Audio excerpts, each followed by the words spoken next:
All right, everyone, welcome to the last 10K per month guide that you'll ever need to watch here on YouTube. We got a lot of flowcharts, pages, modules to go through here. If you stick with me throughout this entire course, I should say, this will truly be life-changing for you. This is everything you need to know to build a profitable business, an online business in this day and age that we're living in. So I've spent more hours than I can count preparing this for you, and I'm going to give it all to you for free.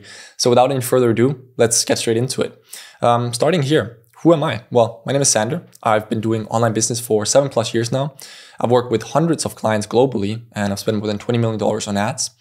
I've made close to $10 million in personal take-home profit. And I can say I made it, so to speak, a while ago. Okay, my first 100K month was more than 3 years ago at this point. I think coming up in 4 years probably. I've had the cars, the watches, Soto Flex, if that will focus.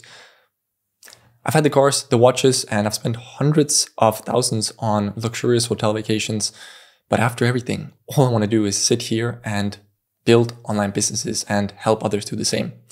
Now, who are you? Well, I don't know your name. I don't know your business experience, but I know that you're likely here to learn how to make money online. And even though I'm sure I have many shortcomings or flaws about my person, I'm also sure that if there's one thing I can help you achieve, it's making money online. That's sort of my best expertise at this point.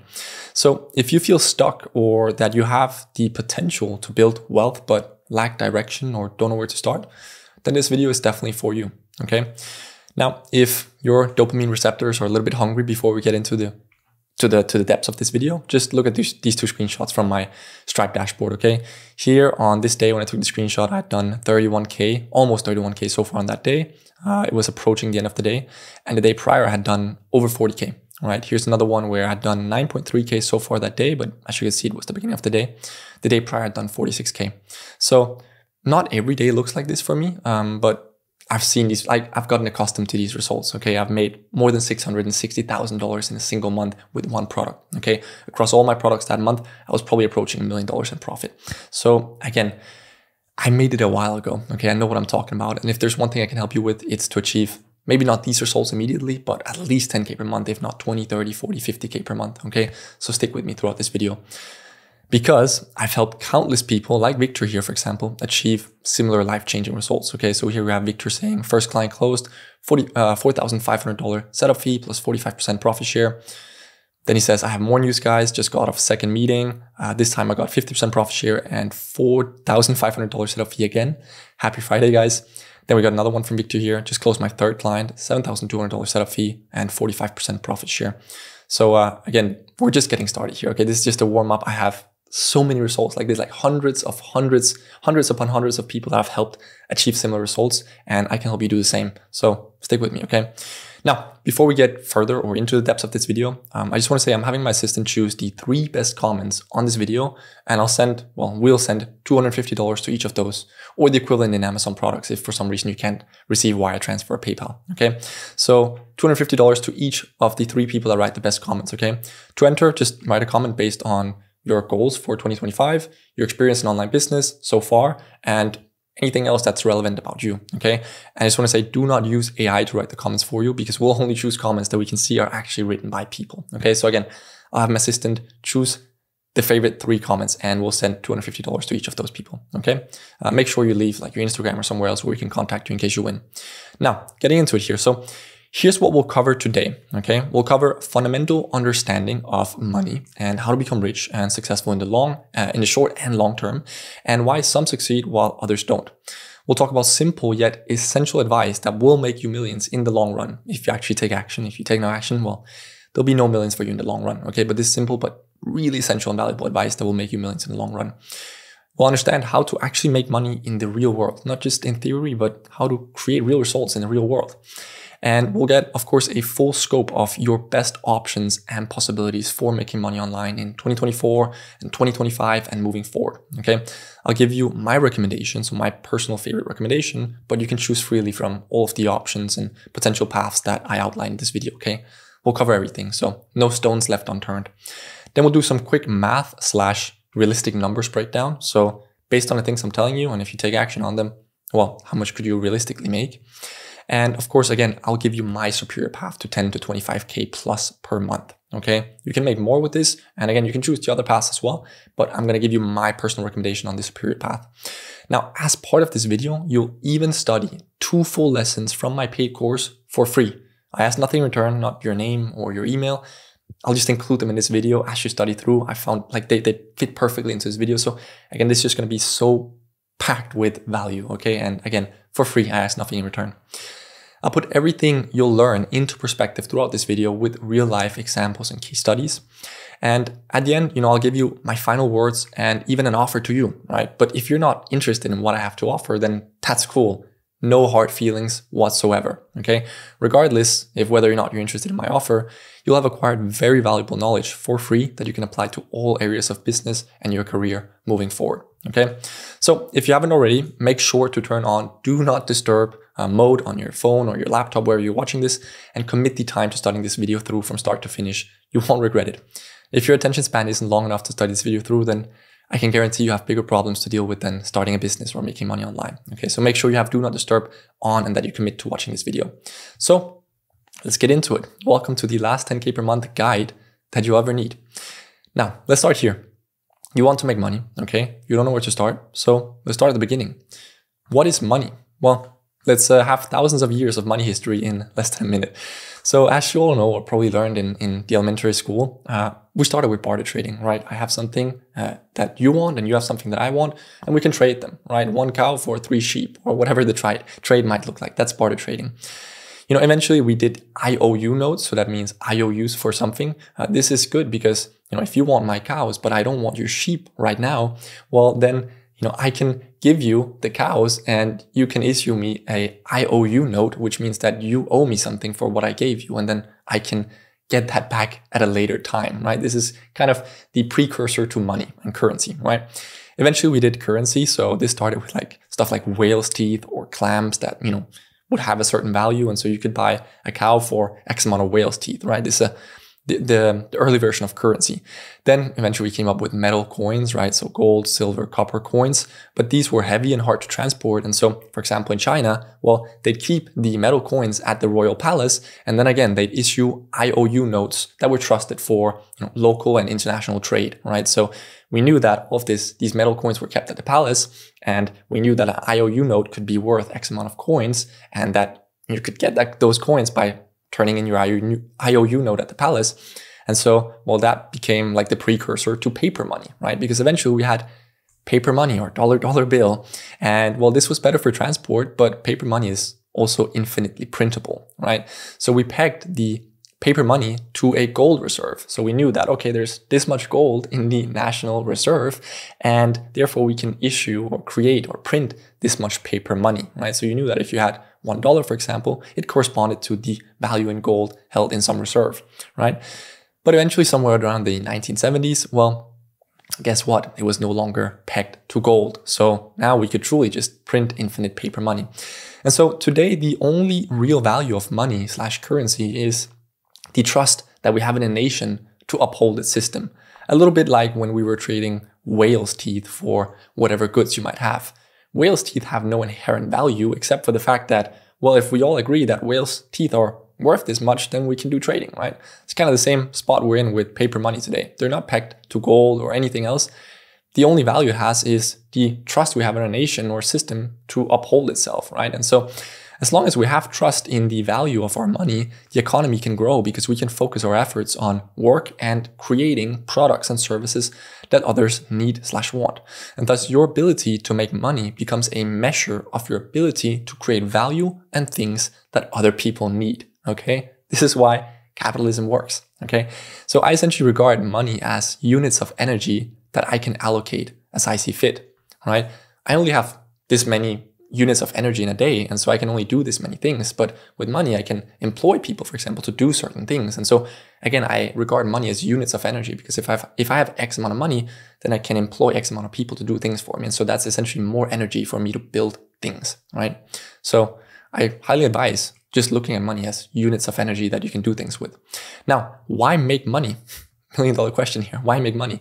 Well, money can make it easier to focus on keeping your mind and body healthy. Okay, it's not a guaranteed side effect of having money. There's lots of rich people that are unhealthy and miserable, both physically and mentally, but it can help you achieve that, okay? Because it can give you the freedom to create, what you want as a result of not having to worry about paying your bills. It can also give you the freedom to spend more time caring about your mental and your physical, because you don't have to worry so much about paying next month's rent, right? So it's a potential side effect, just like the freedom that it can give you, right? Essentially, it gives you more choice and option with which different people do different things, good/bad. The key word here is choice, right? Some people use their money to do bad. Other people use money to do good, right? And we like those people. But the key word here is just having the choice. That's essentially what money gives you. Now, does it matter how? Again, $1 million question. Does it matter how we make our money?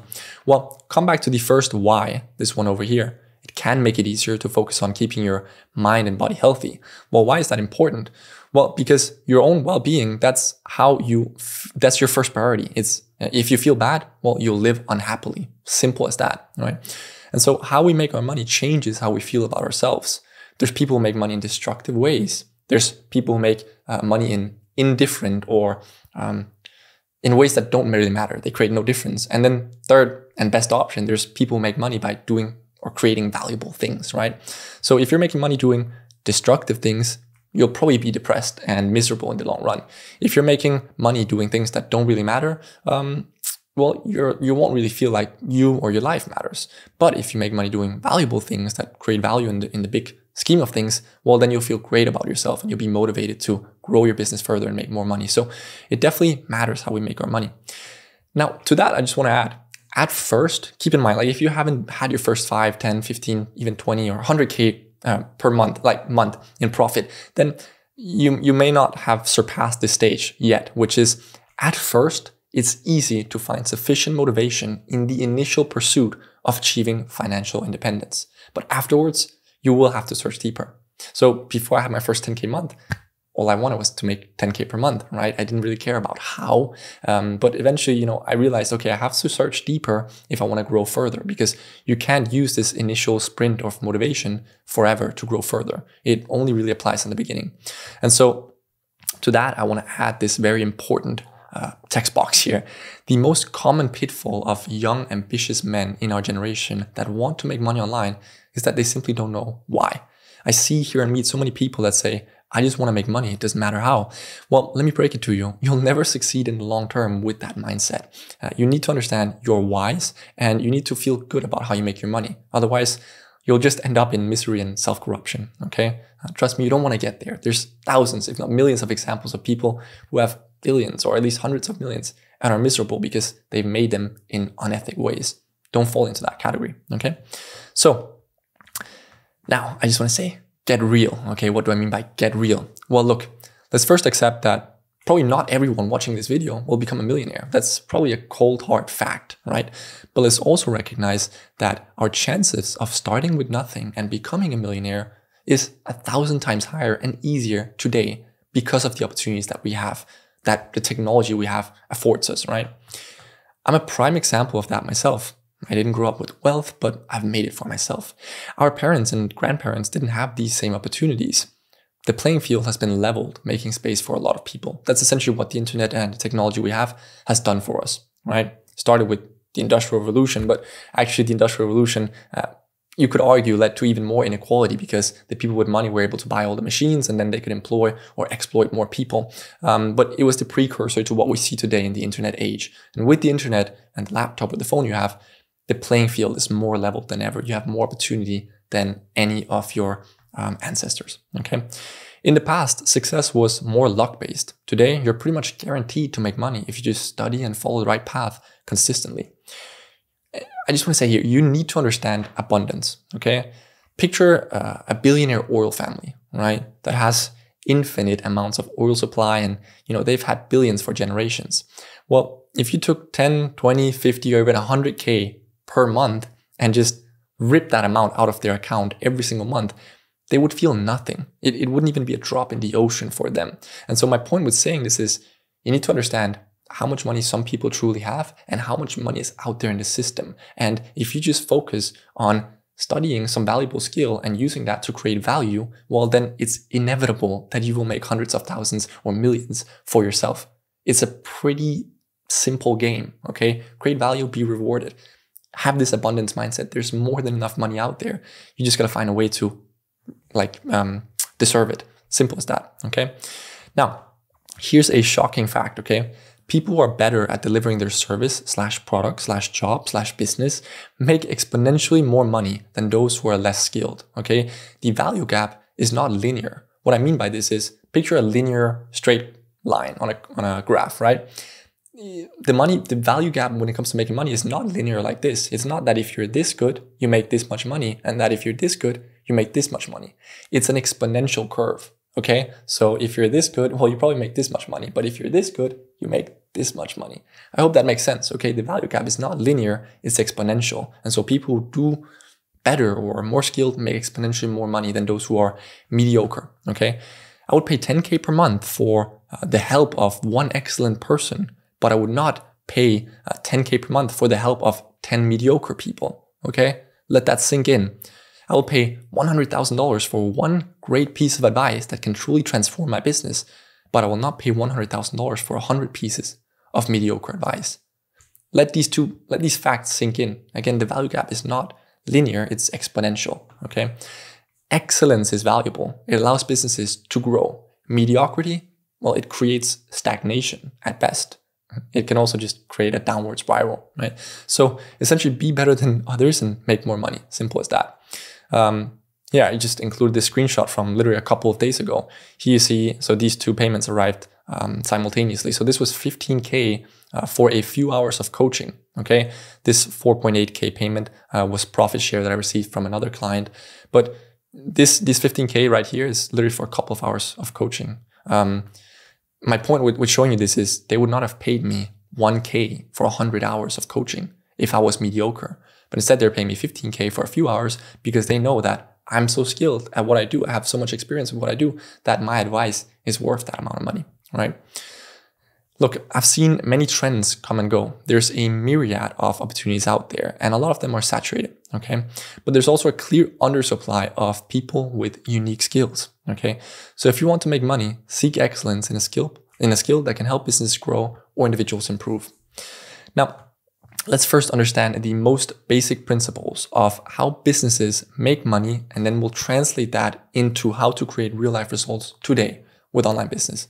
Again, we're just at getting into this, okay? We're just at the beginning of this. We're going to go over all online businesses, all paths, all opportunities. We're going to get into the technical stuff.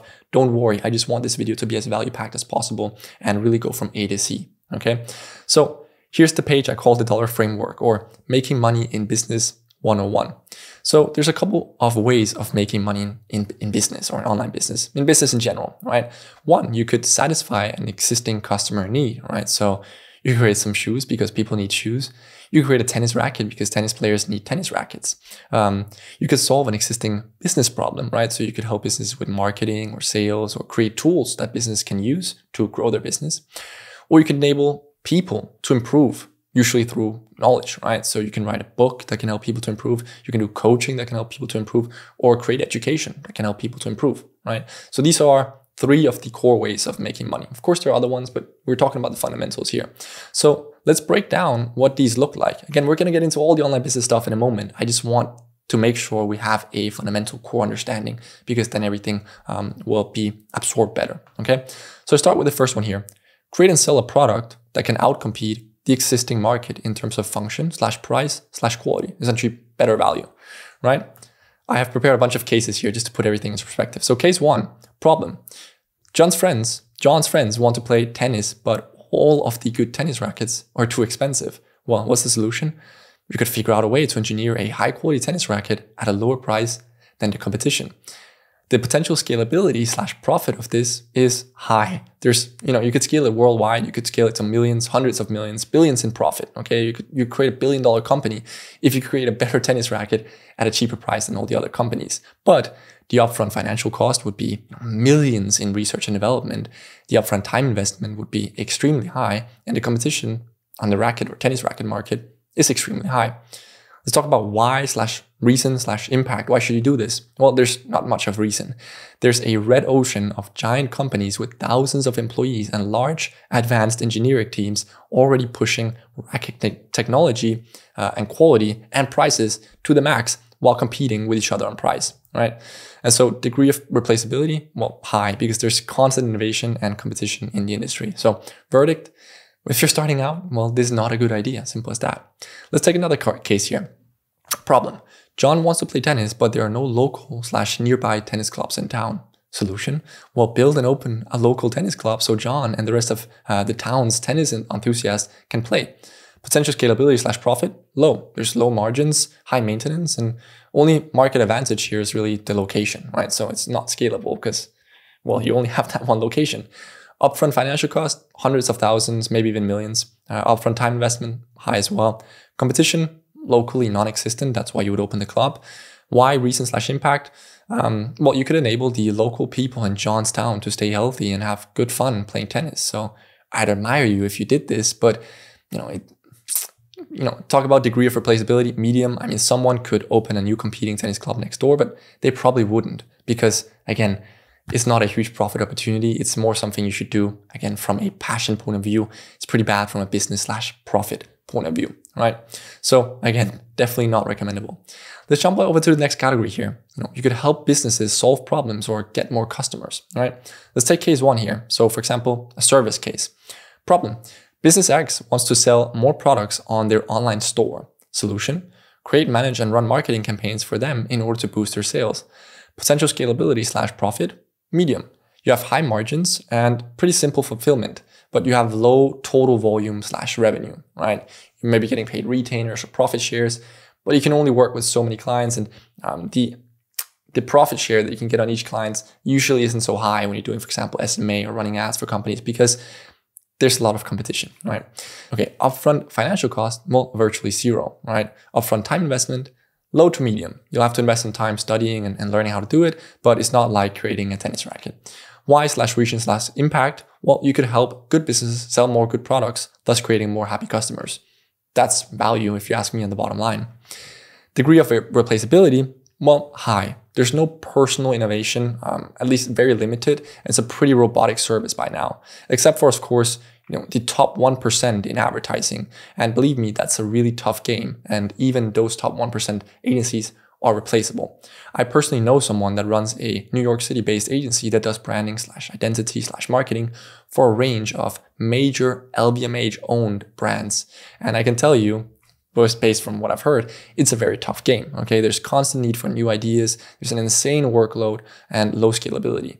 Sure, pretty high retainers. We're talking multi-million-dollar retainers per brand per year when you're at this level of the game, but pretty low margins at the end of the day because you need a lot of employees when you're running an agency like that. Verdict, tough, but possible. Okay, let's move on to the next case. Sales. Business problem. Business Y wants to sell more electricity insurance or anything else. Solution. Become a sales call closer that goes on sales calls with potential clients and gets a commission when they buy. Potential scalability / profit. Profit okay, but it's time restrained. And so therefore it's not very scalable. You're pretty much trading your money or your time for money at that point, right? It's just you doing sales calls. Upfront financial cost, zero. Upfront time investment, low. You don't need to build a business first. You don't even need to do that much studying. You can pretty much get started with it and improve as you go. But again, just time restrained, not scalable, profit okay. Why / reason / impact?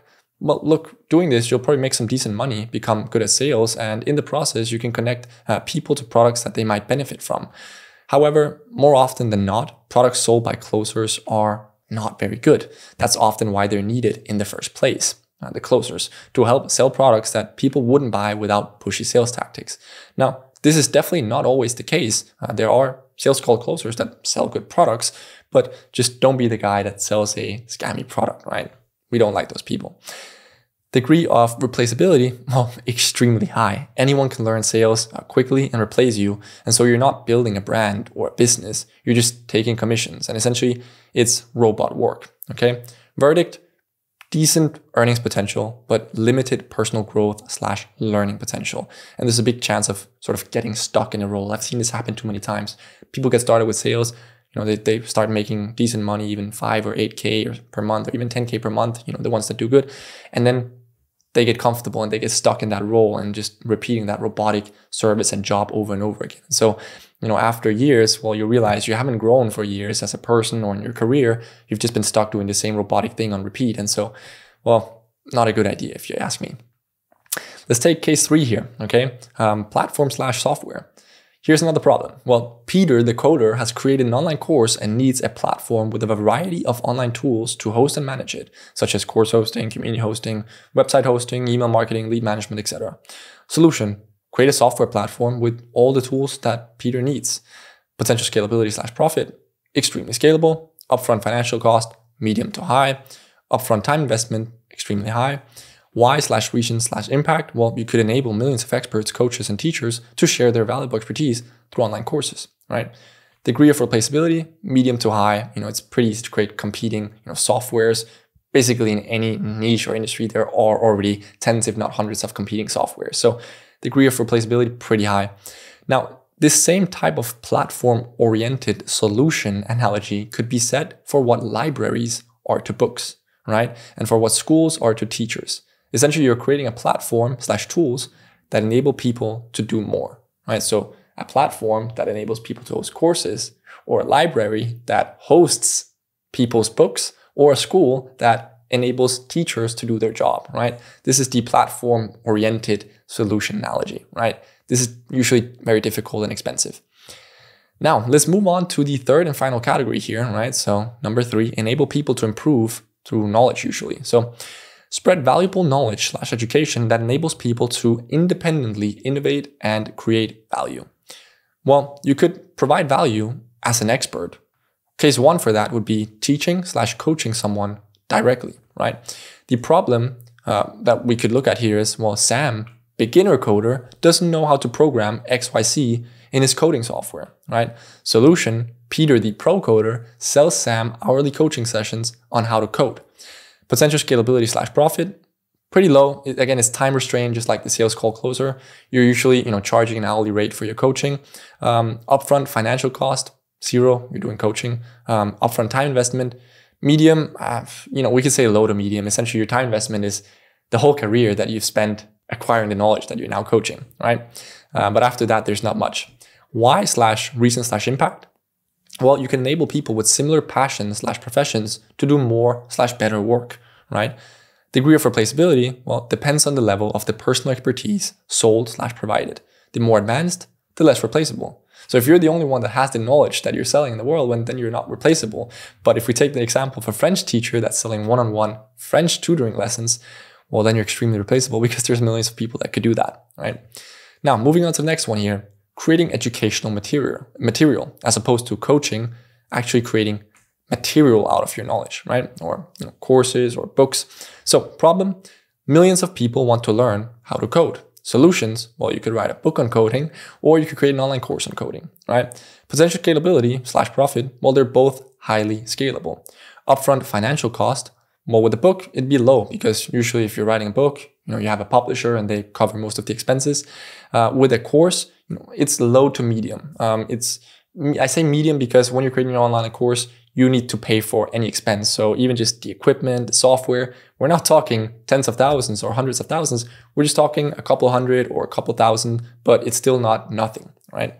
Upfront time investment, well, a book would be a high time investment, right? It takes 6 months, 12 months, 18 months. It could take years to write a good book, right? But of course, medium, because you can prepare all the lessons in the curriculum and record it and have it up and running in 1, 2, or 3 months, depending on your speed. Okay, the people who create a course in less than 1 month, at least if it's a full course, it's probably not going to be a very good course. For example, most of my courses, I've usually spent 3, 4, 5, or 6 months creating them. Okay, I put a lot of time and effort into them. So this really depends on the person, but of course, creating an online course isn't as high of an upfront time investment as writing a book, right? The reason for that is also when you write a book, it's going to be printed in the hundreds or in the thousands. And so you need to make sure there's not even one spelling error. Whereas if you make one mistake while uttering a word in an online course, it's not the end of the world. It's digital. You can change it. You can edit it. But once a book is printed, it's printed and it exists on somebody's shelf, right? Now, Why/reach/impact? Well, you could enable hundreds or thousands or millions of people by giving them access to valuable knowledge/information that they can use to create their own value with. Degree of replaceability, well, depends on the uniqueness, again, depends on the uniqueness/level of personal expertise and on the way it's delivered. Personality, branding, marketing, and frame, all of these things play into the degree of replaceability for your book or your online course. Verdict, well, this is more of a make it or break it scenario than teaching/coaching privately. Either you succeed massively or you barely get any results. Either become a New York Times bestselling author or you scale your course to millions, or you barely sell 10 books or 10 courses, right? It's more of a make it or break it situation than the coaching, which is more just you get a coaching client and you just build from there, right? It's lower risk. It's a huge opportunity, but it requires a valuable set of knowledge. If you have this valuable set of knowledge and if you're passionate about speaking and teaching to others, then I highly recommend this option, okay? But that's not what we're talking about here. I'm just covering everything again. So the other option you have is enabling experts to provide value, right? So essentially facilitating creation, not being the expert, but enabling the experts to provide value. So again, problem. Peter, the pro coder, has unique and valuable knowledge/information that millions of people could benefit from. Solutions, well, you could create the book publishing company that could help Peter write and publish a book on coding, right? Or you could help Peter create an online course, right? Again, potential scalability, both highly scalable. Upfront cost, creating a book publishing company is probably going to be very expensive because, again, you as the book publisher will have to cover all the expenses related to writing the book, printing the book, etc. Whereas with the course, it's low/none because usually the course creator covers the expenses. So this means you help Peter create his online course. Well, he's the course creator. He stands to make most of the profits. You're just going to get a profit share probably. But so he's going to pay for the software, the tools, etc. And so here you have low to no expenses. Upfront time investment, extremely high/medium. What I meant by this is, well, if you're creating a book publishing company, it's probably an extremely high upfront time investment. Whereas, if you're helping people create courses, it's medium because you will have to study a good set of knowledge before you're equipped to actually help somebody create online courses. It's not just something you can go out and do without having studied how. Why/reach/impact? Well, again, you could help Peter or other experts scale his impact exponentially by enabling hundreds, thousands, or millions of people with Peter's valuable knowledge, right? So instead of being the expert, coaching or creating educational material, you're facilitating the creation. You're enabling the experts to provide that value, right? Degree of replaceability, well, you're pretty much irreplaceable since the book/course is creating in collaboration, making both you and Peter rightful owners of the produced material, right? It's like if you get your book published with a book publishing company, it's not like you own that book. You own it in collaboration or in a partnership, and you get paid probably royalties, right? Usually, obviously, if you get your book published, you're going to get paid a small percentage of the book sales because, again, the book publishing company has had a lot of expenses. Whereas, if you're helping somebody create an online course, since the course creator is usually going to cover the expenses, it's the person who helps that gets the lower cut, right? So that could be 10, 20, or 30% profit share. Anyway, let's move on. This was the Making Money in Business 101, just to get a broad overview of the different ways of making money and breaking down different case studies of what that could look like in praxis. Now, let's talk about paths breakdown. Let's talk about online business opportunities in 2024 and 2025 and moving forward. Look, you can make money with all of them, all of these ones that I'm about to show you, but which one is the superior model? Well, we'll talk about it. So the way I've split this up is, well, how much, right? So we have 1 to 2K, 2 to 8K, 8 to 25K. We have 25 to 50, 50 to 100, 100 plus, right, per month. So, and under that, we have all the different opportunities, right? And well, the green ones are, well, let me zoom in. The green ones are the easy ones. The orange ones here are the medium difficulty, and the red ones are the super difficult, hard ones, right? So let's go through it.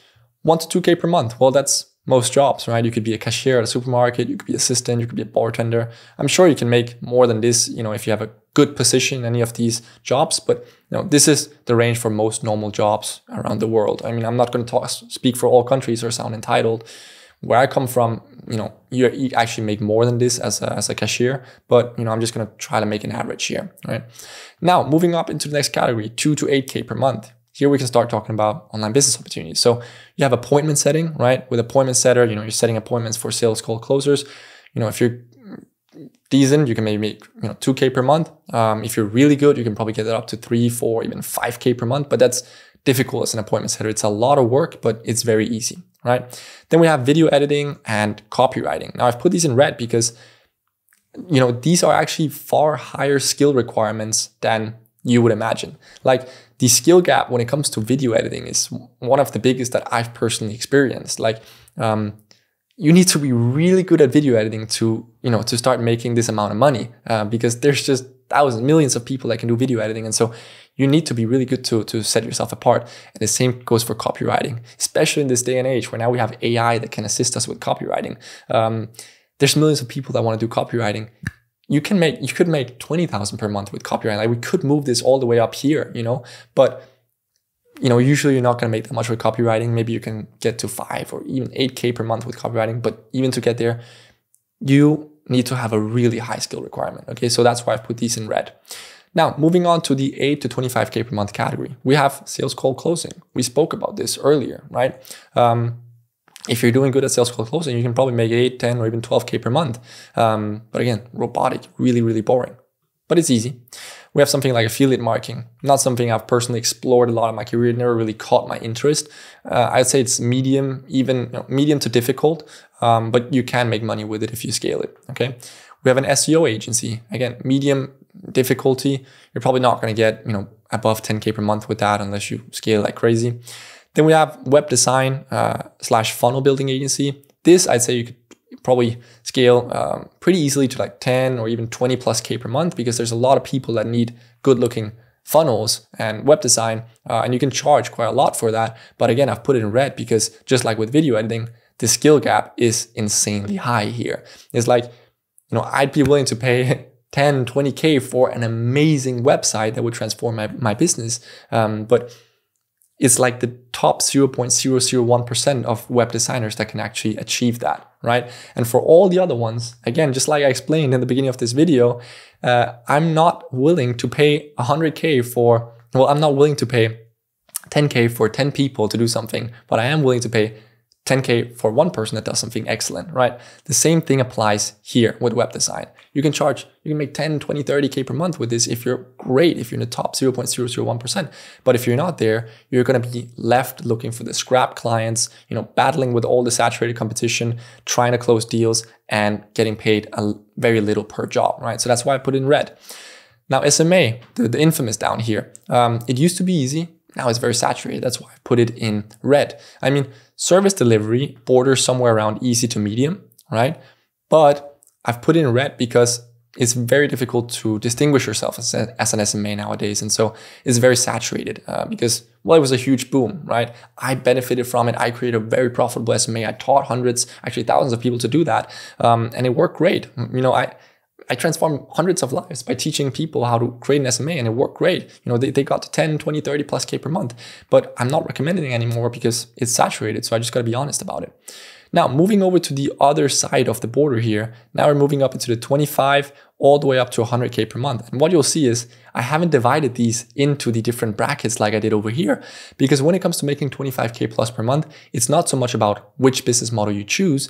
It's more about how well you do it, because you can make 100K plus per month with a personal brand, YouTube and sponsorships and selling merch. But to get up there, you have to be very good at it. To get to 25K, you just have to be kind of mediocre at it. Dropshipping e-commerce, this is also a make it or break it situation. You can make hundreds of thousands per month, or you can make zero profit or even lose money running ads or buying inventory, right? Notice all of these over here are red because they're all difficult, okay? That's why you can make so much money with them. Like 25K per month with any of these is actually pretty low for any of these, but they're difficult, okay? That's why, if you do it just half decently, you're gonna make a lot of money with it, but it's very difficult. We have building your own online course. This is medium / difficult for some, right? And it's impossible for others because of the required prerequisites, which is high level of valuable expertise, good speaking abilities. And again, like I mentioned earlier, it's a make it or break it situation, right? Like if you have the world's best knowledge and you have somebody helping you, like I spoke about before, helping you structure and create your own online course, well, then we could probably make this green, right? Because you have the prerequisites and you have somebody helping you. But if you're all on your own and you only have mediocre knowledge, well, then this is probably just not feasible, right?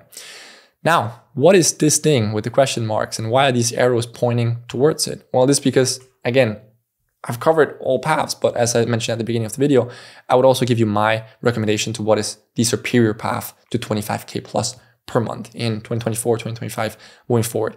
And essentially, the reason I have these arrows is because, well, this is a combination of the agency game, right? SMA, just agencies in general, which is what I had my initial success with and which is what I helped hundreds of people have success with as well. And it's a combination between that and creating an online course. And well, we call it IPGA in case you haven't already heard about it, right? And it relates to this thing that we talked about earlier. So essentially moving on to the next page here, the golden combo. Well, IPGA is a golden combination of the agency model and the online education / course business, okay? Why? Well, because there are millions of professionals out there that want to turn their skills and profession into their own scalable online course or education, but they have absolutely no idea where to start. They need help. And the truth is that helping most professionals with valuable expertise create, launch, and scale a course or an online course business to 30, 50, or 100K plus per month isn't very difficult. They bring the knowledge, right? They have those prerequisites. They bring the knowledge / expertise, which is the final product, and you help them with the setup / framework and scaling, right? So they bring the knowledge, they do the teaching, you bring the framework, and together it's this golden combo that can make millions. And so you just need to learn and understand how to do it. It's essentially a win-win because your clients get to impact thousands with your knowledge while making millions as a result, and all while you're getting a nice chunk of the profit, right? Imagine that you've helped create, launch, and scale 5 courses to 100K per month profit each, and that each client is paying you a 2 to 5K setup fee and a 20 to 40% profit share, right? Which would equal 20 to 40K per month for each 100K client, right? So we just talked about 5 clients that you've scaled or helped get to 100K per month each with their online course. Well, if you're getting 20 to 40% of that on each of them, well, that means that your profit share, your cut from each client is 20 to 40K per month, right?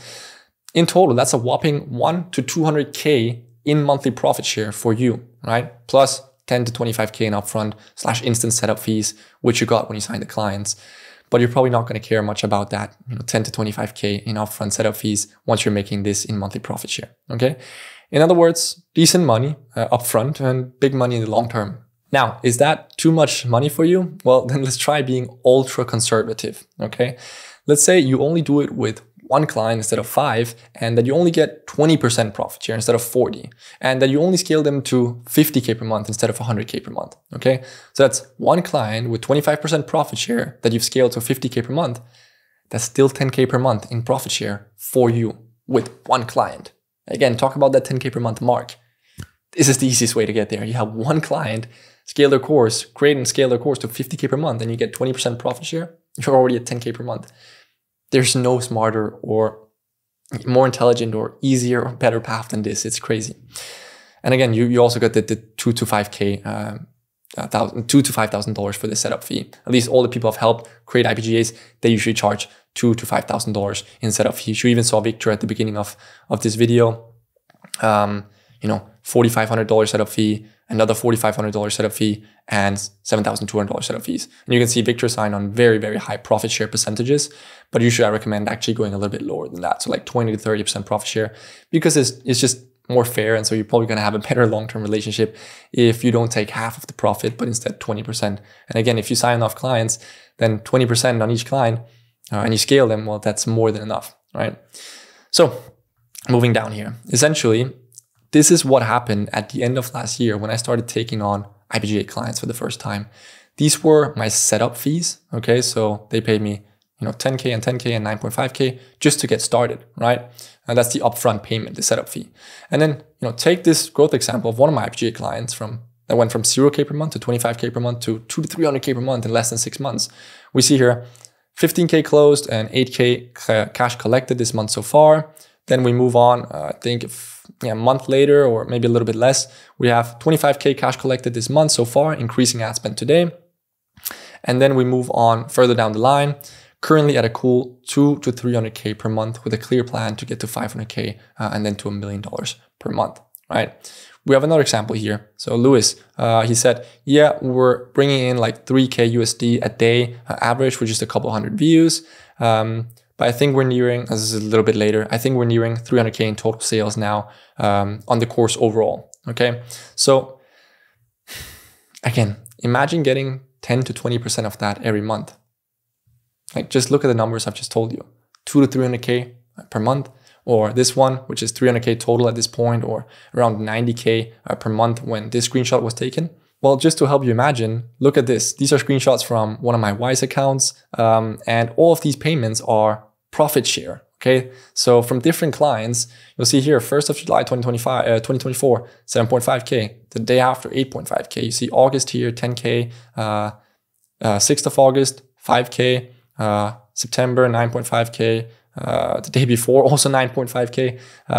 The reason a lot of these numbers are similar is because I usually just like to round down to a nice number. And the fact that this one is 10K is actually an exception because I like to, like every time my profit share hits 9.5K, that's usually when I send the invoice.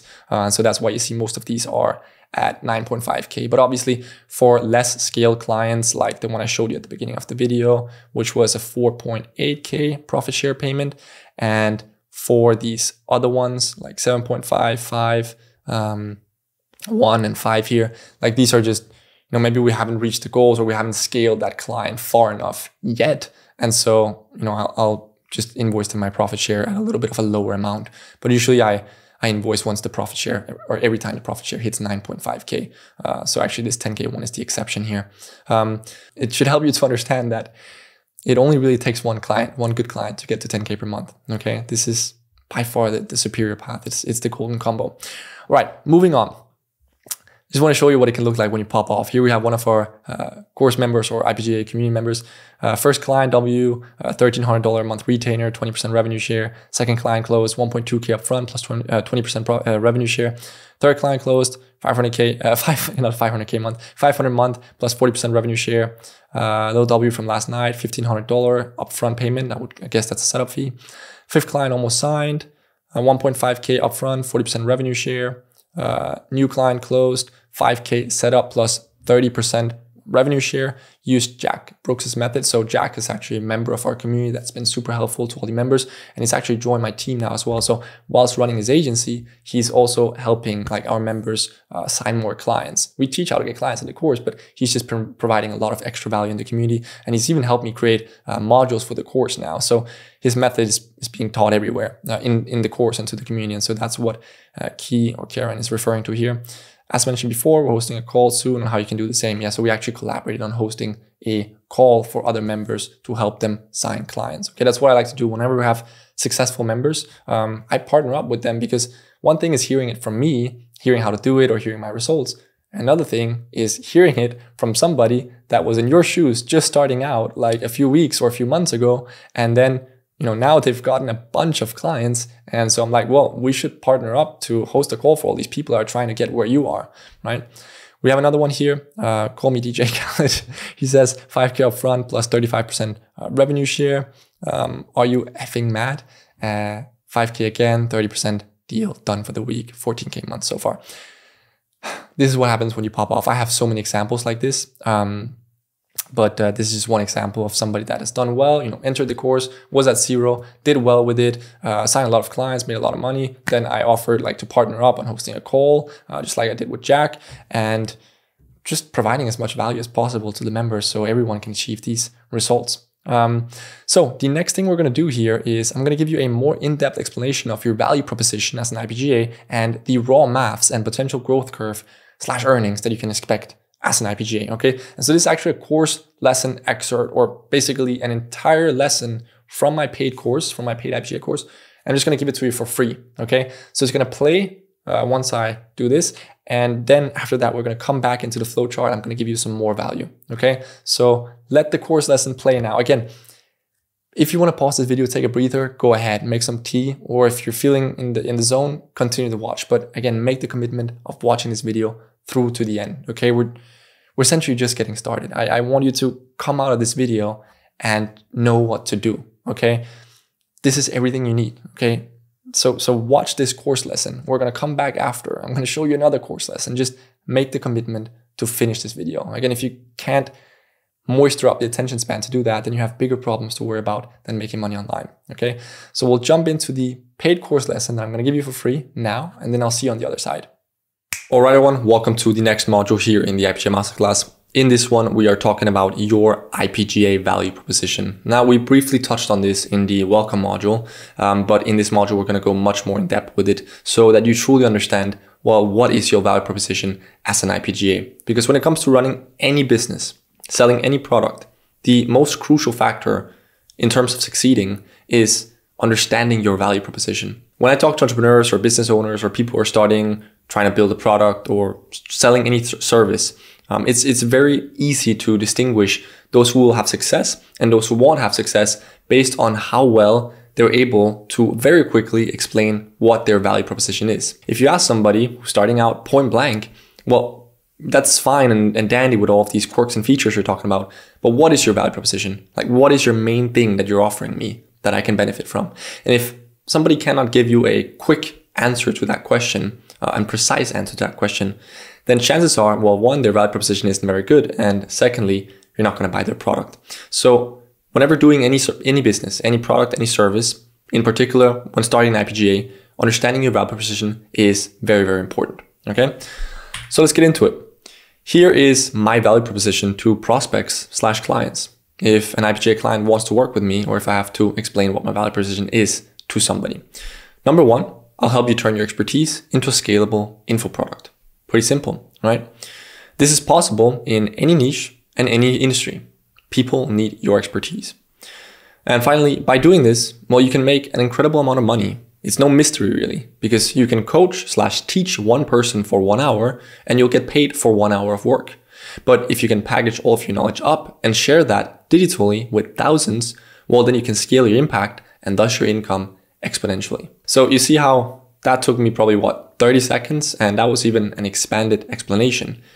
But now the prospect knows exactly what it is I can offer them. Of course, if you're on a sales call, your explanation is going to be longer and you're going to go more in depth with what the particular details of the service is and, well, exactly what you can do for them. But for starters, in terms of getting somebody on the hook, as we say, or having somebody be intrigued, right? Because you don't have people's attention for very long when you're just starting out communication with them. Further, as they get interested, you'll have more of a chance to explain your service and what you can do for them. But if you cannot explain your value proposition very concisely in a very short amount of time like this, then they won't be interested, because again, it's a sign of a lack of confidence in your service if you cannot formulate it quickly and concisely, okay? The quicker and more precise you can formulate your exact value proposition, the more confident your client will feel about buying your product or service, okay? So moving on. Essentially, we find professionals who have valuable skills which can be turned into an online course. And again, this could be in any industry, right? In V1 of the IPGA Masterclass, we used to have this ongoing joke about, well, we could take somebody who's an expert at like fishing, literally fishing, right? Not to speak bad about fishing or anything, but it's not something you would imagine you could create an online course about, but sure you can.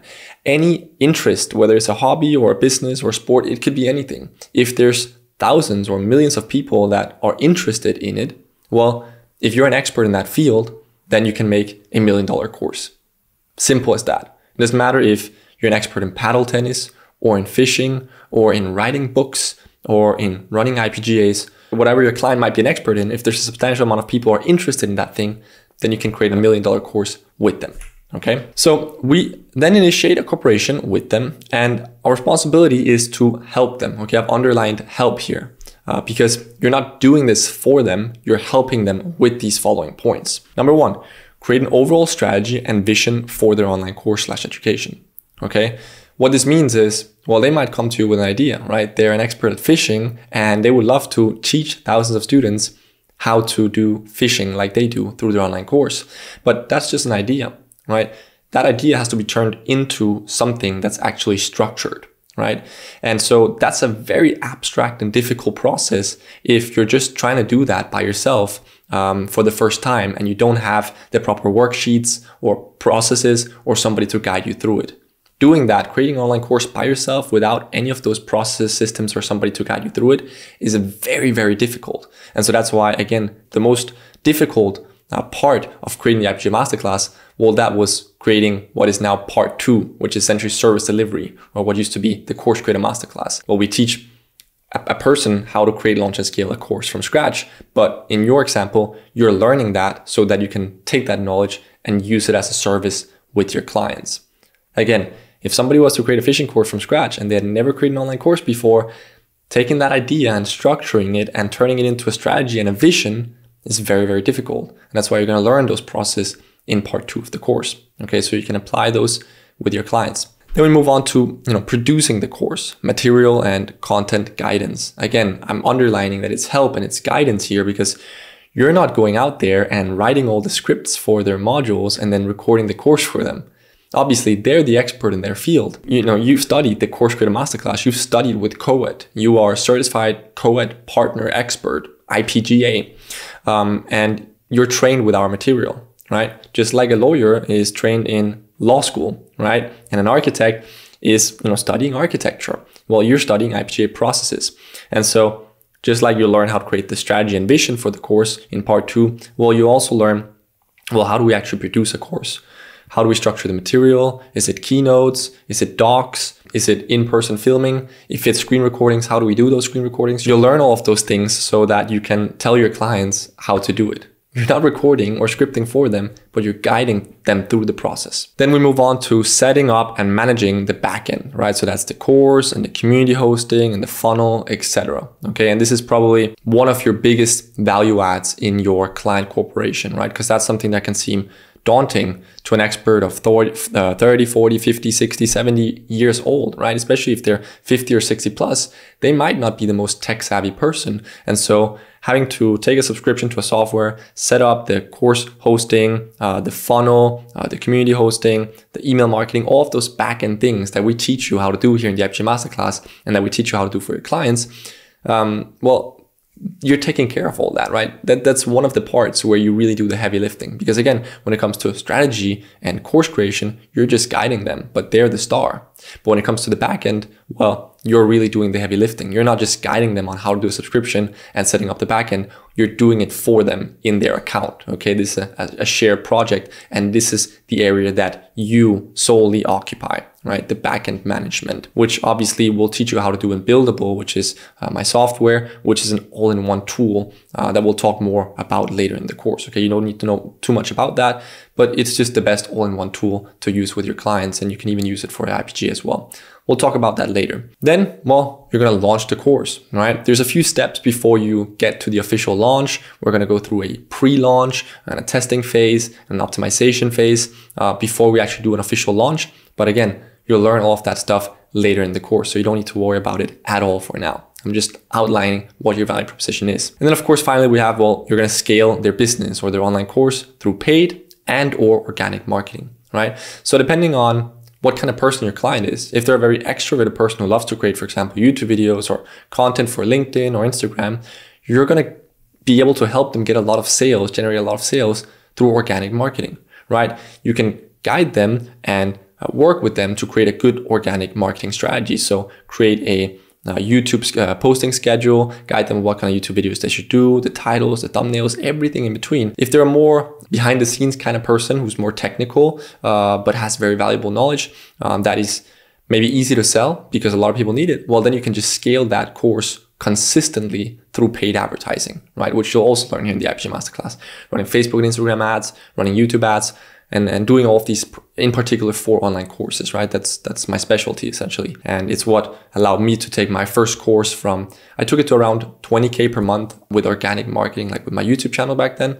And then going from 20K per month all the way up to 100K plus per month, that was primarily driven by paid ads. And then it's funny, then getting to $250,000 and $500,000 per month, that again was aided by organic marketing. So as you'll learn later in the course, really the most ideal is if you're able to combine paid and organic, but they can also work separately.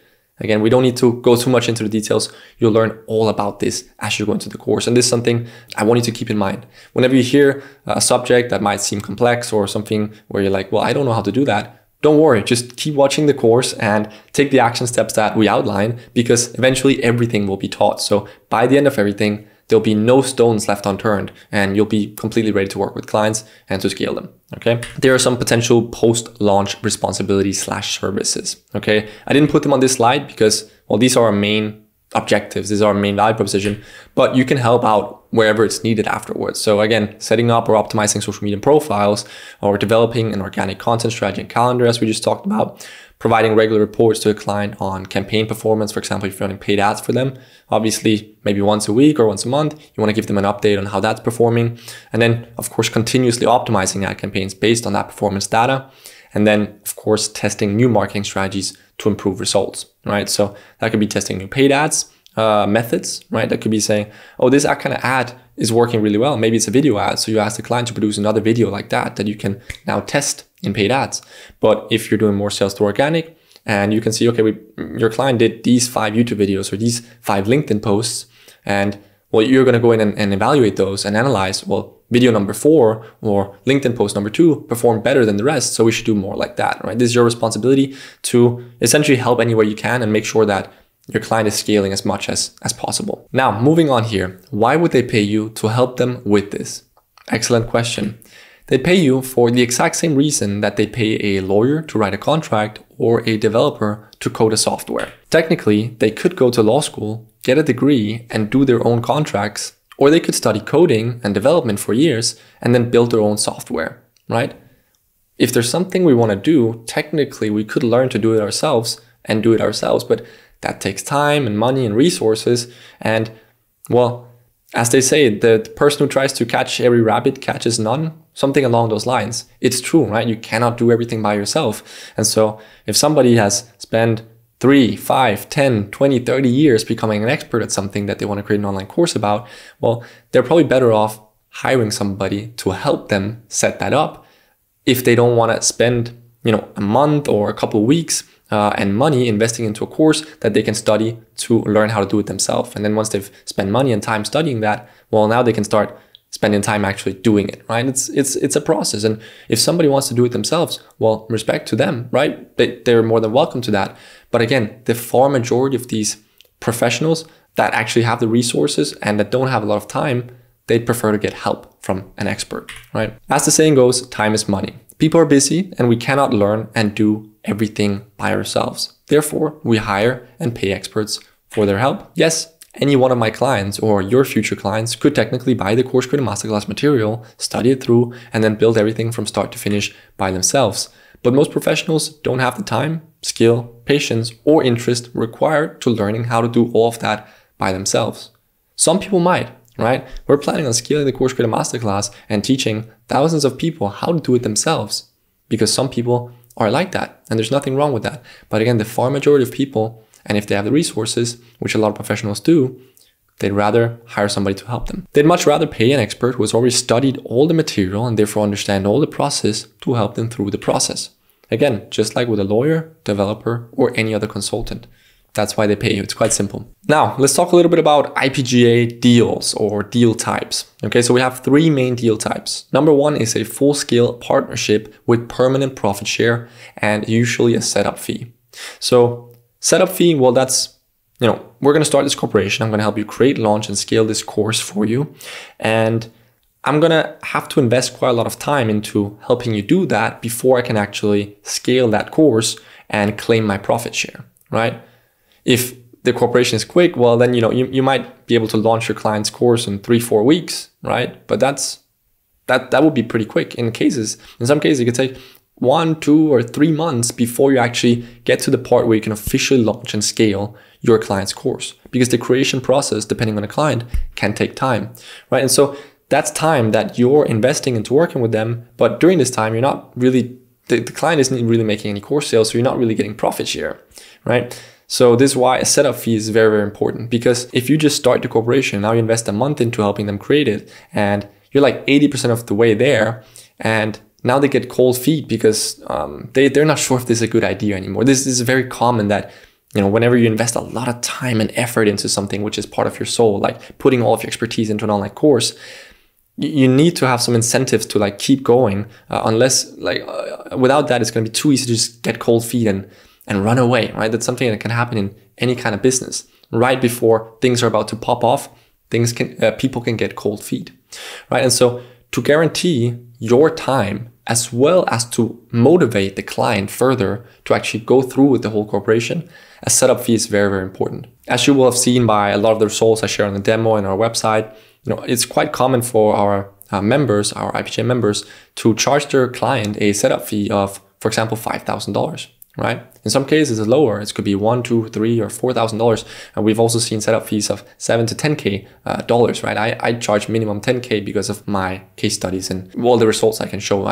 For that reason, and because there's a lot of people that want to work with me, I can ask for a high setup fee. But we've seen a lot of members, even just with their first 1, 2, 3 clients, charging $5,000, even $7,000 as a setup fee. It's just about how well you sell your service. Now that's important because again, it guarantees that you're not wasting any time with the helping phase, right? Before you actually get to scale the course and claim a profit share. And secondly, it's going to prevent your client from getting cold feet when they're 90% of the way there, because if they've committed, $3,000, $4,000, $5,000 or even $7,000 into the setup fee, they're going to want to get a bang for their buck, right? So they're going to want to go through with it. But again, if you didn't have that setup fee, there's really no incentive for them not to quit if they get cold feet, right? So that's why the setup fee is highly recommended. Now, what do we mean by permanent profit share? Well, it's a little bit of a sensitive one, right? We're going to get more into this after you've studied part 2. In part 3, where we talk about client acquisition and we talk more about client management and actually structuring these deals. We're going to talk a little bit about IPJ contracts and how to implement them with your clients and how to customize them depending on the deal type. We'll talk much more about that when you're further in the course. So you don't need to stress about this. I just wanted to tell you what the different deal types are. Just to briefly explain, well, permanent profit share is because you're investing time into helping this client turn their expertise into an online course. You're doing all of that before you're actually helping them scale. And this means that, well, on the contrary, if we look at an example like number 3, which is scaling an existing online course and you're getting profit share during the corporation, well, here you're just starting to work with a client who already has an online course and you're just helping them scale that. Well, then you should get profit share for the duration that you're helping them scale. And then if they fire you, then obviously you shouldn't get the profit share anymore because they created the course themselves. It's not like you own it. You're just getting a share for the duration that you're helping them. But number 1, full-scale partnership with permanent profit share, that's different because you're helping them build this thing from scratch and then scaling it. And so you need a contract that states that even if they decide that they don't want to work with you anymore, well, the thing has still been created and you've helped scale it to where it is today. So you should keep getting your profit share even if you quit working together. Okay, we'll talk more about that again later in the course. You don't have to worry about any of these logistics yet. We'll get to it later. And just to cover here, well, number 2 is a per case consulting job to help with individual parts of the process, right? So you might have a case where somebody just comes to you and says, look, I don't need this full scale partnership. I'm not sure how far I want to take this right now, but I do think I want to create an online course. Can I just pay you a one-time setup fee or a one-time consulting fee for like helping me with the creation process or guiding me on how do I record this? Or can you explain to me how the general marketing framework looks for an online course, right? All of these individual tasks that somebody could potentially ask you for and would be willing to pay you for, you'll learn how to do all of those things in this course. So you would even be able to accept those individual jobs, right? But again, the main one that we're going for is number 1, a full-scale partnership with permanent profit share and a setup fee. And if we can do, again, 3, 5, or 10 of those over 6, 12, 18, or 24 months and have those permanent profit share deals, then you're in a pretty good spot. So we'll get to the math on this in a little bit, what the numbers could look like. But yeah, number 3 we already went over, and that's scaling an existing course and getting profit share during the corporation. Now this is interesting as well, right? Because somebody comes to you and says, look, we're currently doing 25K per month. We want to scale that to 100K per month. Can you help with that? And you will be able to after starting the IPJ Masterclass. And that's pretty great too, right? Because then you're just saying, yeah, I can help you with that. And during the process of helping you do that, I'm going to take 20% profit share, right? So now you're making like 10, 20, or 30K per month just by helping somebody scale their existing course. But again, in this case, it isn't permanent profit share because they can just fire you again if they want. So just to recap, how do you make your money? Well, profit share, which is typically going to be 10 to 30+%. We have seen a lot of deals where our members are signing their clients with 40 or 50% profit share, but generally we don't recommend that because when you go above 30%, there's a tendency that the partnership can go a little bit sour, right? Because at the end of the day, they are the expert. It is their knowledge that you're developing a course with. Capping your profit share at 30% is a good idea for the morality and the longevity of the partnership, okay? Setup fee, which again could typically be $1,000 to $5,000 plus, okay? One-time consulting fees, as we talked about in number 2, that could be, $5 to $20K plus, depending on how well you're able to sell your services and depending on the one-time job that they're asking you to do. Before we move on to the next one, number 4, share of clients' affiliate commissions. We're going to get into this in the next slide as well. But essentially, when you're helping your client create a course, well, if they're going to recommend, let's say 3, 4, or 5 tools for their students to use, if that's, for example, a software, right? Then you should help your clients set up an affiliate deal with that software, because then all their students, when they sign up to that software, they're going to make affiliate commissions, right? And you need to take a share of your client's affiliate commissions, which is going to be the same as your profit share, right? So this means if you have a client full-scale partnership, you're getting 20% profit share on the sales you're helping to create. And those students of your client are signing up for softwares, and your client, well, you've helped your client set up affiliate deals for those softwares. Well, you're also getting 20% of that, right? So not just of the sales, but also of the other income streams that are coming through the course, such as affiliate deals that you help your client set up. And with most tools, products, softwares out there, you don't have to do any negotiation for the affiliate deals with the softwares or the tools. They already have those programs on their website. So you can literally just go in and sign up with an account for your client. And finally, 5th one is just a little bonus. But obviously we run our whole business on Buildable, which is my software. It has every single tool you ever need to manage your clients. We're talking course creation, course hosting, community hosting, sales funnel hosting, email marketing, all the automations you need in the back end, literally every single tool you could ever need to manage your clients, or that a course creator could ever need for an online course business. It's on Buildable. I used to lead like 7 softwares to manage my old course. Now we just use Buildable. And when your client signs up for a Buildable course creator plan, which is $127 per month, which keep in mind, you're not paying that. That's your client's expense. Well, we're paying you. I actually wrote 40% here, but I believe we've upped the affiliate percentage to 45%. So it's going to be between 40 and 45% of that you're getting paid out every single month. So when you get a client and you start building their course and they take a subscription to Buildable, which is where you're going to set up their backend, they're paying $127 per month. And off that, you're getting like 45%. So that's around $60 that you're making every single month per client, just passively, right? If you have 10 clients on that subscription and they all sign up with your affiliate link, if my math isn't too wrong, that's around $7,000 per year for you passively in affiliate commissions. Now, again, this is a tiny bonus compared to what you're going to make with your IPGA, but $7,000 per year passively without doing anything, it's a pretty good deal if you ask me. That's like a nice vacation or whatever you want to spend your money on, all right? So that's worth counting in there. Raw math, how much can you make? Let's talk a little bit about this. All right, so I've just opened up the sheet right here. And as you can see, we have kind of 2 sections. We have the client section and we have, the IPGA section. So this one is kind of focused on from one course creator's perspective. How much can they expect to make?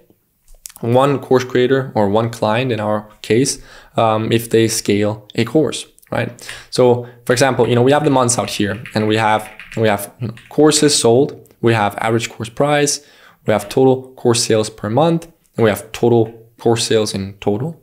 Then we have total amount of students, and then we have affiliate commissions that a course creator or your client would be making. And then we have our earnings out here with one client, right? So let's try and go through this.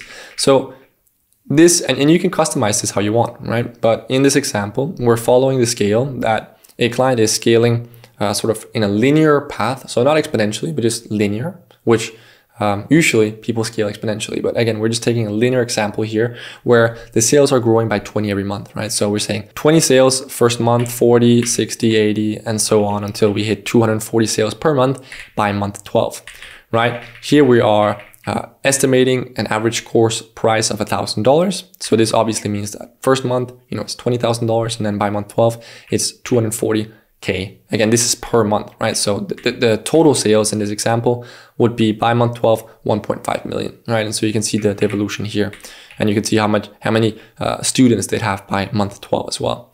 And so here we have estimated that, every single student that signs up for, the affiliate partnerships that they have is worth, let's say, $100 per month.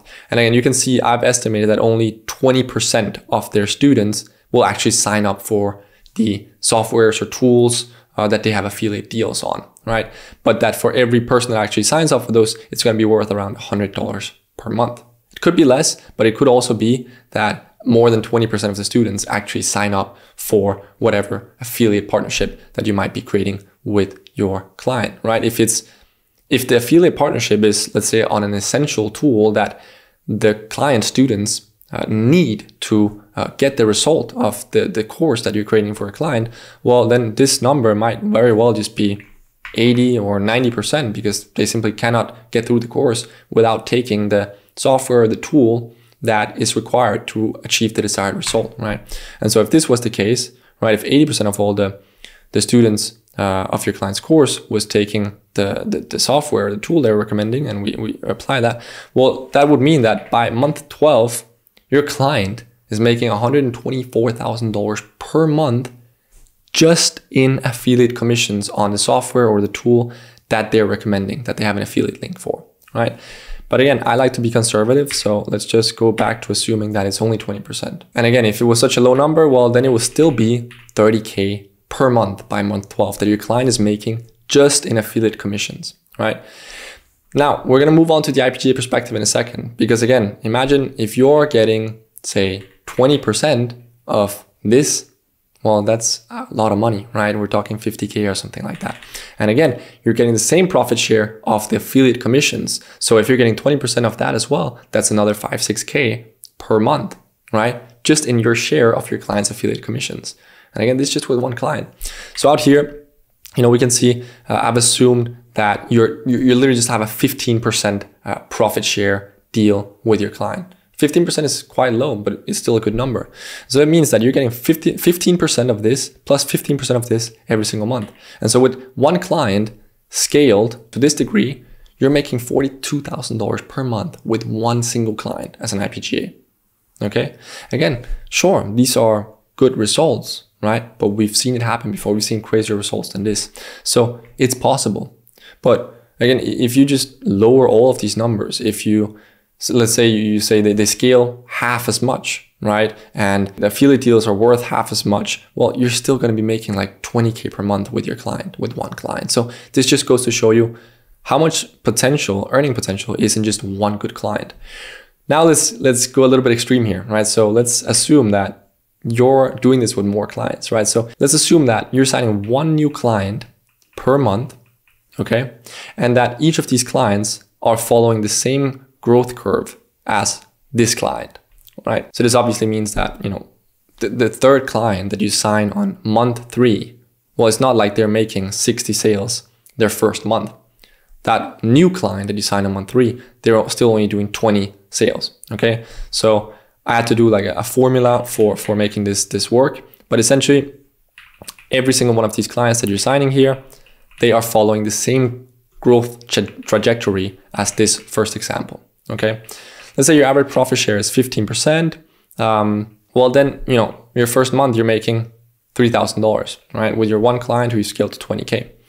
And then, your client took a billable subscription as well for $127 a month, or something like that. And you're getting 45% of that, right? So that's another $57, which by the time you've made your first 3K payout here, you might not care too much about this billable affiliate subscription. But again, it's always worth counting in, because if you have 12 clients by month 12, well, then that's $700 per month that you're making just in affiliate commissions on their billable subscriptions. And if you times 685, or let's say 700 by 12, well, that's, I think, $8,400 per year just in billable affiliate subscriptions directly paid out to you. Now here you can see just a nice number I like to look at, which is the total sum of all your client students, right? So if you scale all your clients like this, well, then by month 12, your clients would have a total sum of 7,280 students. That's 7,280 people that you've indirectly impacted with online education through the courses that you've helped your clients create and scale. So this number is just one to be proud of.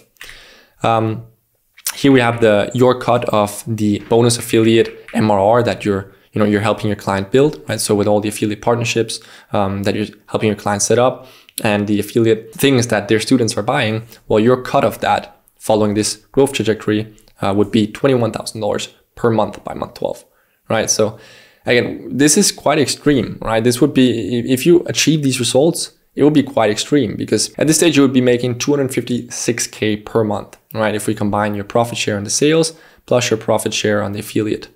At this point, you're making 256 grand a month as an agency with 12 clients. That's astronomical. It's possible, but you have to be a very hard worker to make this work.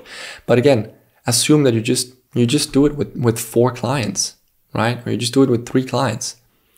It's still very realistic getting to that 30, 50, or even 100K per month mark, right? This is if you're a robot in terms of your work discipline. Like if you just, all you do is work, then you can achieve this. But if you also want to have a life apart from the IPGA, well, just do it with like 4 clients and you can still be making excellent money every month, okay? And just focus on scaling them. And then you have plenty of free time and you can easily be making 20, 30, 40, 50 grand a month, okay? So essentially, I'll link this sheet below so you can make a copy of it and you can just try and play around with it, insert different numbers and see how it pans out in the end and how much you could expect to make by month, by month 6 or by month 12 following this growth trajectory, okay? And well, then you can set your goals accordingly. We already set goals at the end of the first module, but we'll get to that in a second because I want you to kind of revise those goals now that you know more about the potential, okay? So coming back into the keynote here and moving on, I just want to end off this module by saying IPGA is about quality over quantity, which is much more fun than the traditional quantity-based impersonal agency models, okay? You can make a lot of money with a single client here, as I just showed you in the Google Sheet. One single client that you scale up is worth a lot, 10, 20, 30, 40K if you really scale them, okay, per month. So scaling a client's course, online course business to 50 to 100K per month is very realistic. And again, if you're getting 20% of that, you're already making 10 to 20K per month with one single client. So to end off this module, we have 2 action steps here. Number 1, I wanted to write a journal entry. Okay, so based on what you just heard and the clear potential that IPGA presents, take a pen and paper. You can write on your computer, but preferably pen and paper as it sticks more to your memory, and write down why you're studying this course. Okay, you know more about the impact that you can create with IPGA now. I showed the example of the total sum of students that you're indirectly impacting through all the courses you're going to help your clients make. That's an impact that you can be proud of. That's 7,000 people in that example that you've helped bring more expert taught education to. But you can also write down the selfish things, such as the goals or how much money you want to make. And I say selfish, but there's nothing wrong with those goals. I have money goals too, right? So number 2 is confirm/revise goals, right? So look back at the goals that you wrote down after the last module and see if they still look right to you. If they do, that's good. But if they look too small, then revise those goals because the sky's the limit. I've just showed you that with the raw math spreadsheet that you can also go in and play around with. So play around with that and then look at the goals that you wrote down after the last module and revise them. Are those goals high enough or have you set the bar too low for yourself? What you'd find is, and I found this throughout my entire career, is the goals I set for myself, I tend to reach them, I tend to achieve them. And so if I set the goal too low, well, then chances are I'll achieve a result which is, well, equivalent to my goal. But if I set a higher goal, then I'll achieve more results. It is almost magic when we start working every single day towards our goals. We usually achieve them, okay? So make sure you get this done. And with that said, I'll see you in the next module. All right, so I really hope that you enjoyed that. We're back in the flowchart and we're just gonna keep it moving, okay? So what is the big question? What is the $1 million question? Well, that is, well, how do you get IPGA clients? Look, sometimes growing a business means that you need to look deeper for smarter/more advanced solutions to customer acquisition, right? But sometimes the answer is to zoom out, simplify, and stop wasting your time improving something that is fundamentally broken. For example, if someone feels that getting clients for their agency is hard, it's because their value proposition sucks. It's not because they don't have the right outreach methods or they're not doing the right outreach system or something advanced. It's just because their value proposition sucks or that the market is too saturated. One of those two. It's as simple as that. Getting agency clients should never be about having better, smarter, or crazy complex automated outreach methods. It's only about having a better and smarter value proposition. And so if you have a highly in-demand service, you won't need to spend hours doing outreach every day. The clients will come automatically. All right, so having said that, you'll now watch one of the client acquisition lessons from IPGA Masterclass V1 for free, okay? We've since expanded this into 4 individual lessons in IPGA Masterclass V2, but hundreds of members, for example, Victor, I showed you earlier, sign clients just based on what I teach in this lesson alone. And again, you're about to study it for free. And I just want to compliment you for making it this far into the video, okay? At this point, you've probably proven that your attention span is better than, let's say, 50% of people, okay? Maybe a little bit more than that. But if you make it onto the other side of this lesson and further into the video, your attention span is in the top 1%, okay? So keep it going. Good job so far. Let's get into it. All right, everyone, welcome to IPGA Client Acquisition. Quality over quantity is the key here. Now, the problem, which is a luxury problem to have, is that IPGA clients are everywhere. Okay, we've talked about this before. You've heard me say it before. IPGA clients are literally everywhere. And so the solution is simplicity and quality over quantity. Okay. Now, just quickly, some screenshots I took in the old Academy community on Discord while we were sort of pre-beta testing this whole IPGA theory on our old students before officially launching this course. These were some of the first impressions that our members had, right? Sorry for zooming in a little bit too much here. After getting so many F-offs from business owners about SMA, seeing this just brings tears to my eyes, right? Essentially, he's explaining how positive all the responses have been from prospects when he's proposing the IPGA service, right? Because people are not used to hearing this proposal and the fact that you can help with this service. And so they're very, very welcoming and very, very happy when you offer it to them. Just a quick 2 follow-ups from 2 old members here. My clients literally thanked me for reaching out to them. Francesco says, next level, clients reach out to me and I don't even have a website. So the reason I put this in is, well, this is very, very different from what you'd experience with the traditional SMA or other saturated online business models where people are so tired of you offering, you know, those basic services that millions are offering. Yes, IPGA is a more complex service. It has more aspects. You need to do more studying, but there are almost nobody offering it, as you know, and there are a lot of people that need it and you can make a lot of money with it. And so, yeah, just wanted to show you this. Brooks also here, new IPGA client signed at 35%, met this guy in the sauna, right? I even included the screenshot in the VSL for the IPGA because it's just so cool. Again, this goes to show that the clients are everywhere. Now, let's get into IPGA client acquisition. How do we go about it? Well, we've talked about this also in the VSL. We're not covering like some very, very advanced automated email strategies because, again, you don't need that. As soon as you start needing those advanced outreach strategies, that's when you know that your service isn't unique or valuable enough. And that's why you need to compensate with highly advanced outreach strategies. When you have this service, it sells itself. We've talked about this. So firstly, as you know, your authority is, well, you've studied at Quora.org, you've studied all the processes of somebody that has succeeded tremendously in this industry, right? That's me primarily. I've made millions with my own online courses and I'm giving you everything I've learned throughout the years and the processes, the failures and the optimizations I've done to reach that point. You're getting it all, step for step, word for word, process for process, right? So you have that sort of in your satchel when you're approaching a client. Furthermore, you have my support on the live meetings and in the community, right? This is also authority. You are being privately consulted by me and my team, right? So when you run into bottlenecks, if you do, we help you out. You're a certified code partner, right? That's your authority. You might remember this example from the VSL, the consulting / uni student / big corporation example, in the sense that why are big corporations hiring students fresh out of uni to do advanced consulting for them on businesses that they've never run before? Well, because the uni students have the required knowledge and processes, right, of somebody that has succeeded tremendously. They've studied everything there is to know, and therefore they can consult those big corporations, even though it's not their own businesses. This is the same for you, okay? You've studied everything. You're a certified code partner. That's why you can help, and that's why they'll hire you. State your skill and educational institution on social media. So we'll get into that now, okay? So this module is just split into 2 simple parts. The first one is very, very simple. Before you start using social media, that we're gonna get into in a second, just start with your network, okay? This is gonna take you 30 minutes or even, or a maximum a couple hours, okay? The first thing you wanna do is reach out to any prospect in your personal network with a short, informal message, okay? You might have uncles or aunts or cousins or acquaintances or friends of your family that are professionals with expertise in any industry They are maybe in their 30s, 40s, 50s, or 60s. You know that they're good at what they do, but they're maybe stuck working a normal job, or maybe they're very ambitious people. Maybe they're even business owners, but they still haven't created an online education.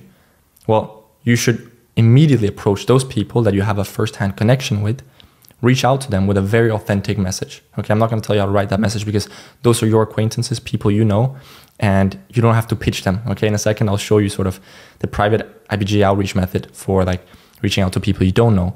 But for starters, whether it be 5, 10, 25, 50, or 100 people that are somewhat connected in your network or that are your acquaintances, you should reach out to them immediately, tell them exactly what you can do for them, and ask if they'd be interested. This is such a great place to get your first client when you have no case studies. Of course, not all of us can find a client here, but a lot of us can. And so there's no reason not to sort of jump on that opportunity from the get-go. Furthermore, you want to speak about your IBGA to everyone you meet in real life, friends, family, network, right? So not just reaching out to those individuals with messages, but whenever you're even at a family event or talking to your parents, whatever it might be, speak to them about it, okay? Because as you know, so many professionals need this. And so if you let enough people know that you can help with it, well, then someone will eventually meet somebody that needs your help. Again, always have a business card, right? So whether you're at Thanksgiving, which I know is not a place for business, but whether you're at a family event or whatever place you might be with acquaintances, tell everybody what you're doing. Tell everybody about this new service that you've studied and that you can do, and give out these business cards, because even if the people you explain it to might not need that service, some of those people will eventually meet somebody that needs it. So have 100 business cards or 500 business cards. Always have a couple in your wallet and just hand them out to as many people as possible. Eventually, I promise you will get a client just by doing that. Okay. So this is preliminary. This is not scalable outreach. This is just what you should spend a couple hours and your free time doing when you're not doing anything else anyway, right? Because it's like it's an exponential curve, right? It's compounding effects. You might not get a client day one in this way, or not even in the first month, but the more business cards you give out, the more people you explain your service to, the more the word spreads. And so all of a sudden you're into month 3 or 4 and you've signed a couple clients with the method I'm about to teach you. And then this one starts rolling around, right? Then one of the people you spoke to met somebody that needs your service. And so all of a sudden, month 4, you get 3 clients from just the couple of hours you invested into spreading the word to your network in your first couple of days or weeks, right? So once that's out of the way, well, then you want to move into sort of more reliable outreach, right? More systematic, scalable outreach. Okay, and this is what you want to be just as consistent as possible with until you have 1, 2, 3, 4 clients that take up most of your time. And then once you've launched and scaled those 1, 2, 3, 4 clients, well, then you can come back to this, okay? What I will say is once you have those, I'd say around 3, 4 clients, focus only on them, launching and scaling and managing them to a point where everything is very, very streamlined. And only then start doing more outreach. If you start, taking on more and more clients until you have 8, 10, 15 clients, instead of focusing on the first important ones, then you're not going to lose them necessarily because you have good contracts in place, but it's just not going to be a huge success. And again, most of your earnings as an IBG are not based on your monthly retainers. They're based on how high you're able to scale those individual clients. So focus again on quality over quantity. Okay. Now for social media. Firstly, I've written this Instagram bio. You can customize it to your liking for various platforms such as your Facebook description, your LinkedIn bio, your X/Twitter bio. This bio is exactly 150 characters, if I'm not mistaken. So you can go on Instagram and yeah, I already have it here. I just copy pasted it in. So if they delete that space, actually 149 characters. If we do 2 periods, then you go 1 character overboard. So customize this to how you want. To make it simple, I probably just eliminate the periods and then you're within the character limit. All right. So this is super cool. I would definitely recommend that either you just copy and paste this exact thing into your bio, because you're going to get, even if you don't have a big network, you're still going to get a couple of family members, a couple of friends checking out your Instagram profile every day. And so just having this in your bio is like having a business card for all of your followers to see, whether that just be 50 followers or 500 followers, right? So definitely have this either exactly like this in your bio or customize it as you like it, okay? And here's another bonus. Add yourself as a co-ed graduate / alumni under your education on LinkedIn, okay? Very important. You'll see that I've done this on my profile here. If you come down to education, you can see that I've added. So if you just click the plus and you search for co-ed, it will come up right here, right? So you click this and then you fill out the different things, okay? I have already written text that you can put in here, right? So it is, I'll copy paste this in for you guys. Essentially, but you can also just copy paste it from my IPGA, from my LinkedIn profile, right? So the title or the thing is certified IPGA. The category is educational / instructional technology. And then this is the actual sort of descriptionary line. And this is the expanded description. Look, it'll look like this. Like this, right? So this is the degree, that's certified IPGA, right? Field of study, that's where you have the education one, right? So you find the one called educational / instructional technology. You can insert your start and stop date from when you bought the course and started studying it. You can also expand a little bit, so it's 3 or 6 months, because some of you may have studied the course during a week because you're super passionate, but obviously you don't want it to say that you just studied for a week.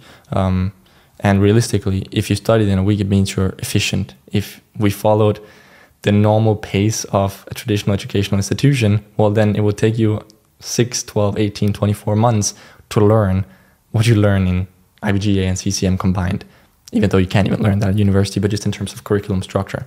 So you can easily set this to 6 to 12 months, okay?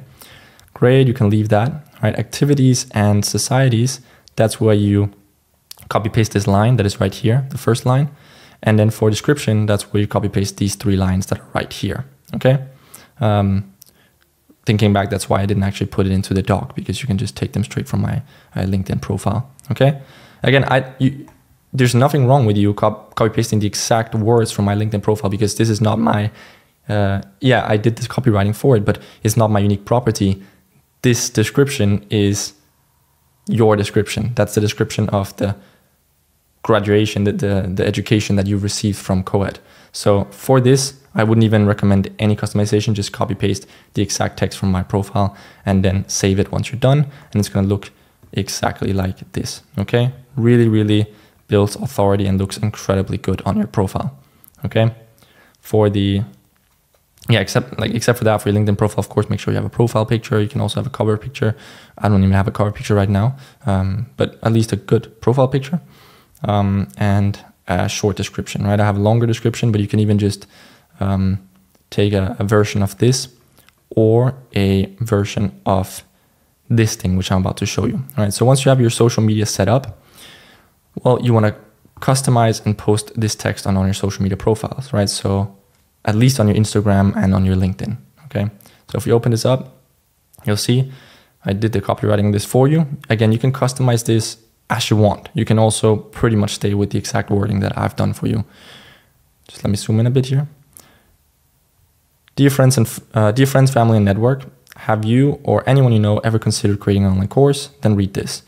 I've spent the last significant period studying everything there is to know about creating online education and course businesses at co-ed.org Center for Online Education and Transition. As a result, I can now proudly call myself a certified co-ed expert partner, meaning I'm fully equipped to help any professional in any industry turn their expertise and knowledge into a scalable online course/education business. I can assist in the process of creating vision, structure, curriculum, material, and the actual course itself. I can set up and run all back-end processes for you, including course and community hosting, website and sales, general management, and more. Finally, I can help you scale with our cutting-edge marketing strategies. Okay, so if you or anyone you know have any type of expertise, whether it be in business, academia, art, sport, design, construction, or even fishing, you can also add some humor if you want, right? I know, especially from just scrolling down the feed on LinkedIn, a little bit of irony or humor is very well received, even though it's a professional environment, right? It could be anything. Then I'm certain that I can help you turn that into an incredibly impactful and very profitable online course/education business. I'd love to talk if you're interested, and then, insert a little CTA, right? You can tell them to send you a PM or insert your email. Okay. So again, take this as it is or customize it to your liking. You can also take elements of this and use it for your LinkedIn description, right? You can also combine it with elements of this. Even just these 3 lines in themselves would make for a perfect LinkedIn description, right? Really, that's all you need. This is a very, very concise and straight to the point LinkedIn description, okay? I might even use that one myself when I think about it. I haven't edited this one for a long time.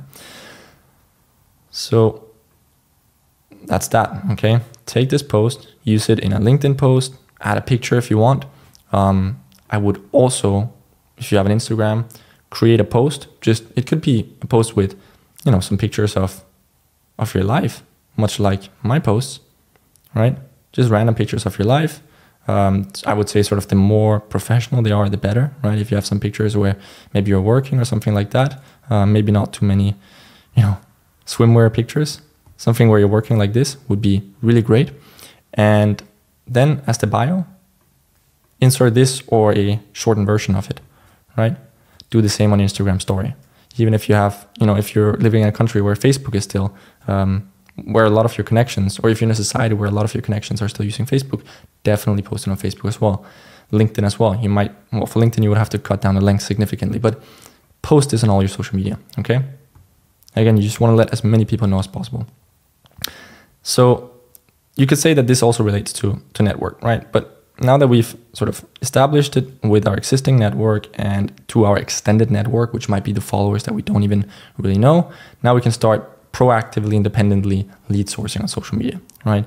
LinkedIn, in my opinion, is by far the best place to do this, okay? And it's actually rather funny because looking back here at my old course, the SMA Academy, I did 3-4 generations of the SMA Academy. A lot of the modules in there have been updated on 4 generations, some of them only on 3 generations, but this particular module, Finding Clients on LinkedIn, I only recorded twice, meaning this came out with the 2nd generation of the Academy, and it's almost 4 years ago that I recorded this module. That's wild to think. Now, the reason I haven't changed this out in 4 years is because not much has changed. Okay, the LinkedIn platform hasn't changed much because the thing with LinkedIn is, again, if you have a valuable service, well, then it's going to be very, very easy to sell it on LinkedIn by doing private outreach, okay?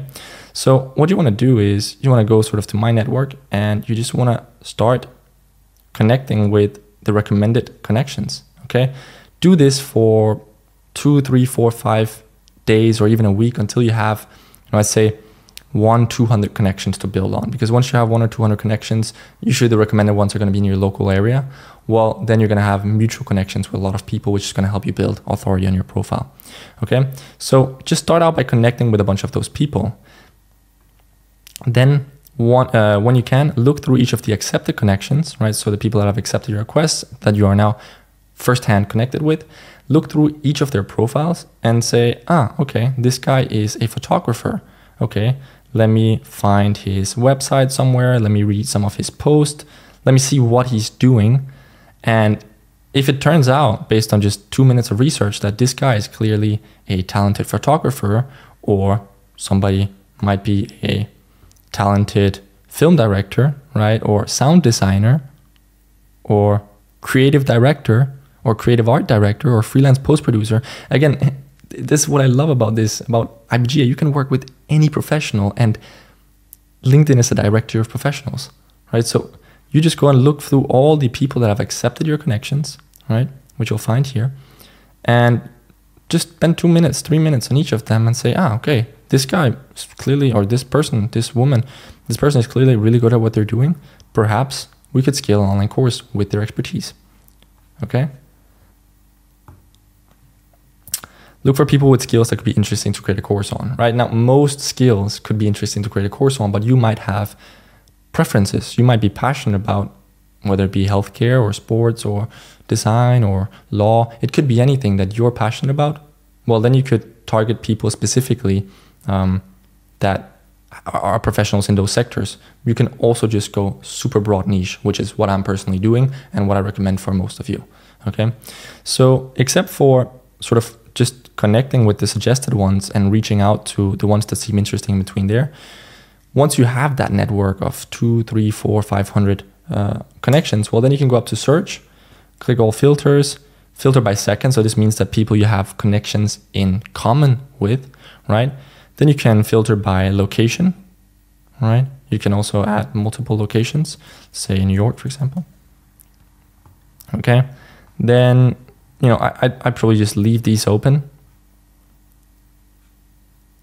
right? And then you can add an industry here. So for example, again, if I wanted to work with interior designers, then I could search for that. Maybe I want them to speak English, maybe you want them to speak Spanish, right? And then you might want to, well, you don't have to, but you might want to filter by founders, right? So you know you're speaking to the founders or sort of the entrepreneurs, because these people are usually more inclined, right? But not always. Again, we can take any professional and help them with this, but a lot of those people are a little bit entrepreneurial minded. They might be more inclined to work faster with you, right? So again, try with or without, click show results, and you'll see that we have, well, only 11 results, but we went quite narrow by filtering with only for interior designers, right? If I remove this one, I'm sure it will be, let's see, well, 12,000 results, right? So you can go niche down if you're passionate about something and start with those people. And then once you're sort of through those people, remove that. And then you have more results than you could ever go through, okay? And again, these are people that you have common connections with. So they're very likely to actually accept your connection request, okay? You click connect, you add a note, and you take in a little, you write in a little personal note, okay? Always do that when you're trying to connect with people that you're interested in working with, okay? And again, for that note, take out parts of either this message, right? Or the private outreach message that I'm about to show you, okay? Then, all right. So that's pretty much it for LinkedIn. Very, very simple, but it doesn't need to be more complicated than that because the service is so in demand and nobody's offering it. For Instagram, even more simple. Just always be on the lookout for skilled people and professionals. When you see one, send a DM. Okay, I'm going to show you an example right here at the end of the module. Facebook groups, okay? Brainstorm skills, sectors, or themes where you could help create courses, right? Again, it might be industries that you're passionate about or just industries that you're curious about. Go on Facebook, search for groups, right? By the name that fits that industry. Join those Facebook groups related to that industry or theme and find experts inside. You'll be surprised how engaging those Facebook groups / communities are in specific sectors, right? It could be anything like business and sports, but also think niche, for example, ADHD, right? Which again will relate to this example that I'm about to show you in just a second. Someone I know was diagnosed with ADHD and got helpful advice in a Facebook group. Now I can guarantee there's 5, 10, or even 50 plus experts in that group that I could help create a course with, right? I was so surprised when one of my acquaintances who suffers from ADHD and had never really realized it for a long time in their life told me how much they had benefited from joining a Facebook group, okay? This acquaintance was, 50, 60 plus, and usually it's the more senior group that are still using Facebook. A lot of the younger generation has moved away from it, but you'd be surprised when we talk 30 plus, individuals of 30 plus, Facebook groups are so active and engaging, right? And so just from a quick glance, when she showed me, well, I could see there's so many incredibly knowledgeable experts in there that want to help people. Imagine how golden that is. You have experts that want to help people. So turn that expertise into an online course that you can help people with. The leads are everywhere, guys. IPGA is just magic in this sense. Finally, here we have the text for private IPGA outreach, okay? Now this relates to the messages that you will send to the connections on LinkedIn. It applies to the DMs that you will send on Instagram, although as you'll see in the example in a second, with Instagram you might want to go for a little bit shorter messages because people sometimes get spammed on Instagram and the long messages, they don't get read as much on Instagram. But for LinkedIn and Facebook, you want to use this kind of, this template for individual IPGA outreach, right? So we have, hey, XYZ, or hi, XYZ, so that could be hi, Sander, right? I'm curious, do you think somebody could benefit from your knowledge / expertise? If so, have you ever considered creating an online course? To respect your time, let me keep it short. I can assist in every aspect of creating and launching and scaling online courses / education from start to finish. So what I'm trying to say is, if we combine your expertise in XYZ, right? So this could be, for example, on ADHD, right? or on design or on art or on sport, anything, right? With my tech and marketing skills, well, we could turn it into a ridiculously impactful and profitable online course business. Essentially, we scale your impact and thus your income exponentially. Why me? Well, I've recently become a certified partner at Code.org. In other words, I have the leading education, tech, and skills when it comes to online edu or education, right? If you want to keep it, like sometimes abbreviations like that can make it seem a little bit more professional and less robotic, right? If anything, perhaps I could explain it a bit better on a call. I'd love the opportunity. Let me know. Thank you. Okay. Very simple. Again, customize this to your liking so you feel like the wording fits your personality. But this is the gist of it. This is what you want to send to the connections on LinkedIn that you want to work with. The same with the people you find in the Facebook groups. And then when you find somebody interesting on on Instagram, if you're just casually scrolling around thinking, that could be a lead. Well, as you'll see in a second, a little bit of a more simple message would probably work better. Okay. Final thing I want to say here is, well, if anything, perhaps I could explain a bit better on the call. Keep in mind that in CCM, in the sales call module lesson inside of CCM, where we're actually teaching our CCM students how to close students on calls, as well as close pretty much anybody on a sales call, you learn how to close IPGA clients on a sales call as well, right? You'll see that that is a 40+ minute module in which I explain sort of everything there is to know about sort of the baseline script of your sales calls, how to lead people in the right direction. And then furthermore, we have one of our old Academy members and sales calls experts, Kevin, doing a 20-minute section at the end, or actually starting at the middle of that module, where he explains how to overcome any objection in a sales call.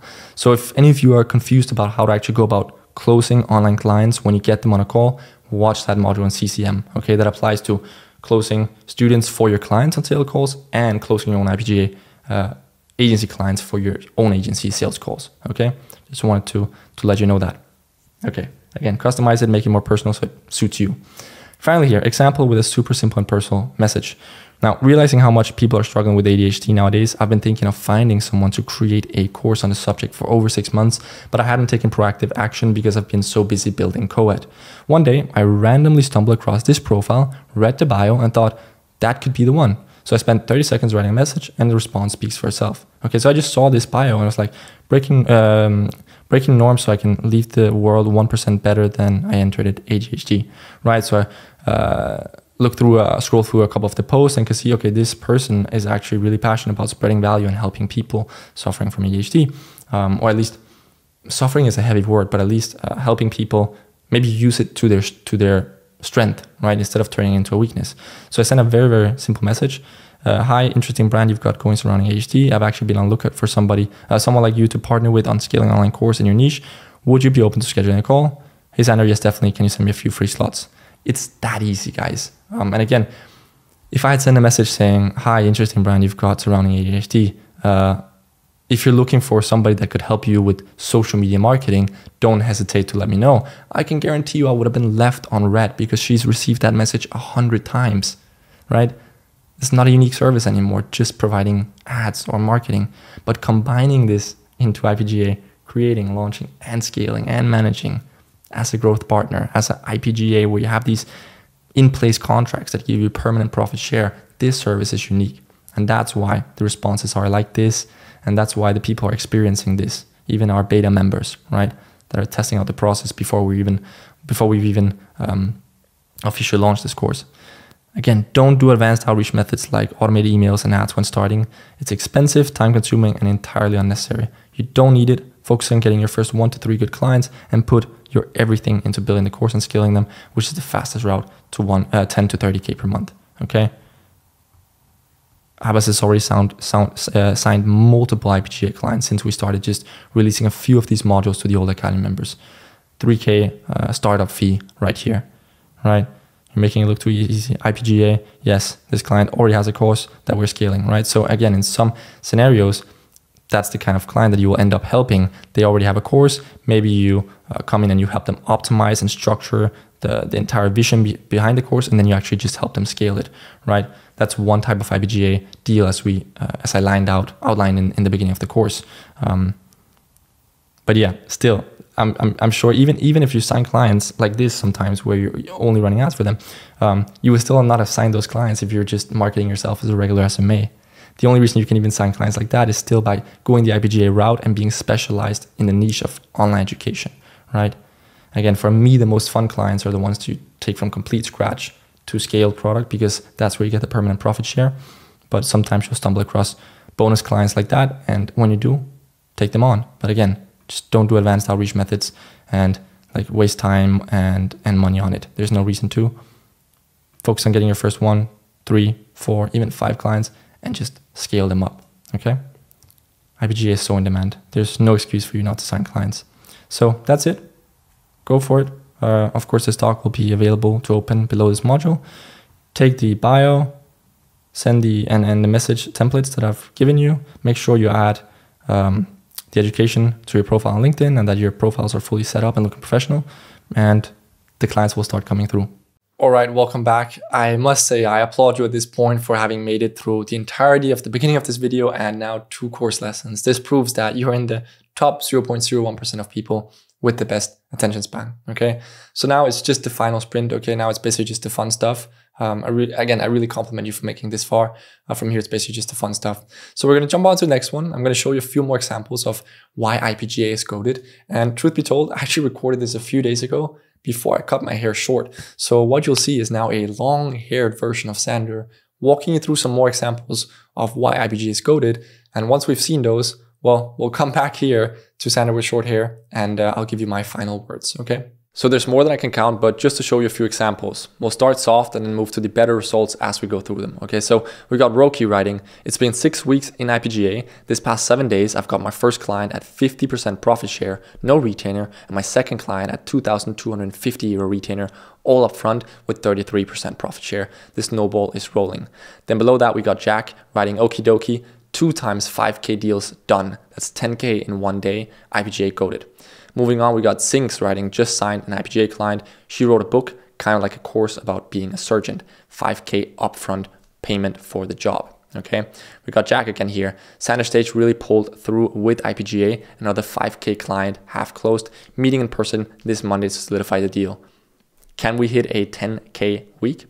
All right, then we got Sebastian, 5th client closed. He's a coach for CEOs interested in building educational company. If we move down further in the message, you'll see Sebastian writes, just invoiced 5K for setup fee and 35% profit share. Shout out to my bro, Jack Brooks, to help me close them. So Jack is one of our successful members inside of the community, and he's always super helpful, helping everybody close more clients, okay? We got Kevin, first client signed on a 2K per month retainer plus 15% commissions. All right, so essentially profit share. We got the payment notification screenshot as well. We got Rachit, first client closed, 3.5K setup fee and 25% profit share. Then we got a couple here from Victor, and I wrote the sky's the limit because here you see what happens when you sort of stack more clients on top of each other, right? So we got the first one, Victor writing, first IPGA client closed, $4,500 setup fee and 45% profit share. Moving on to the next one, I have more news, guys. Just got off the second meeting I had and I just closed another IPGA client. This time I got 50% profit share and $4,500 setup fee. Happy Friday.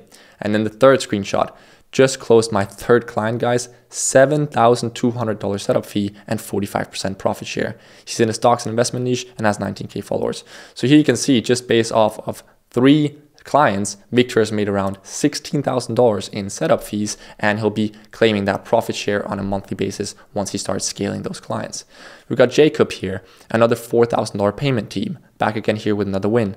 Logan, 3 meetings booked and 1 client signed today, 40% profit share and 1K setup fee deal. 2024 is going to be effing crazy.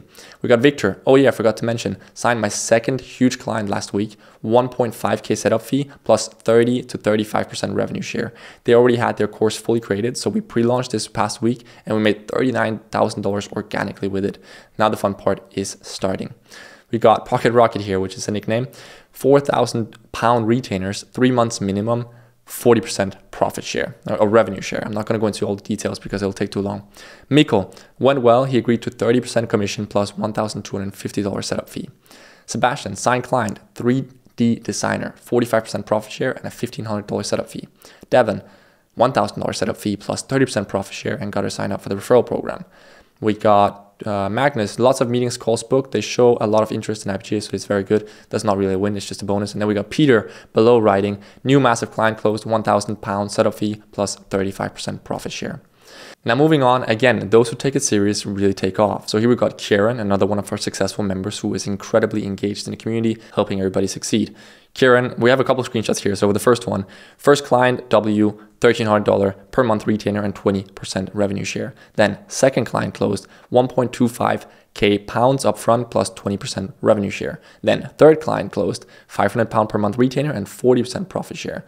Fifth client, 1.5k. Are you effing mad? Second, 5k and 30% deal done for the week, 14k month so far. Little W from last night, another $1,500 payment. Then another one from Kieran, new client closed, $5,000 setup fee plus 30% revenue share. Used Jack Brooks's method. Okay, so again, Jack Brooks is super engaged in the community, helping everybody succeed. And then we got last one, call me DJ Khaled, 5k upfront and 35% revenue share. If you are hungry for more, we'll just keep going. Okay, so we got Ed, another client signed, £1,480 setup fee, 30% profit share. Ace, first client closed, £1,000 monthly retainer fee for 3 months, then restructuring the deal to include profit share when that period ends. Mika, second client closed, $850 setup fee plus 15% revenue share. We got a couple here. Oliver booked 3 meetings. Ratchet, second client closed. Jonas, another meeting booked today. Sean, first meeting booked, first client signed, £2,000 setup fee, 30% profit share.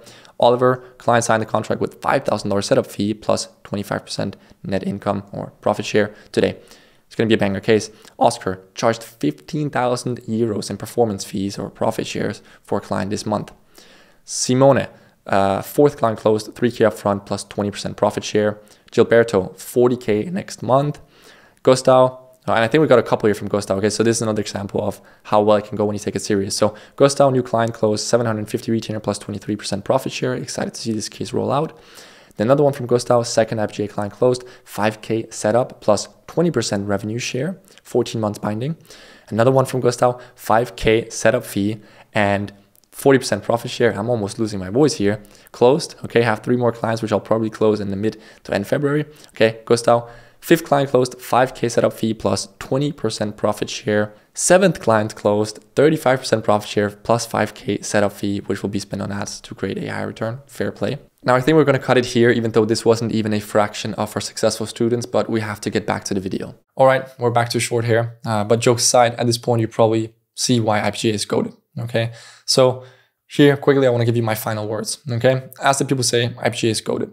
We've just recently upgraded the entire course, so now it's IPGA Masterclass Me Too.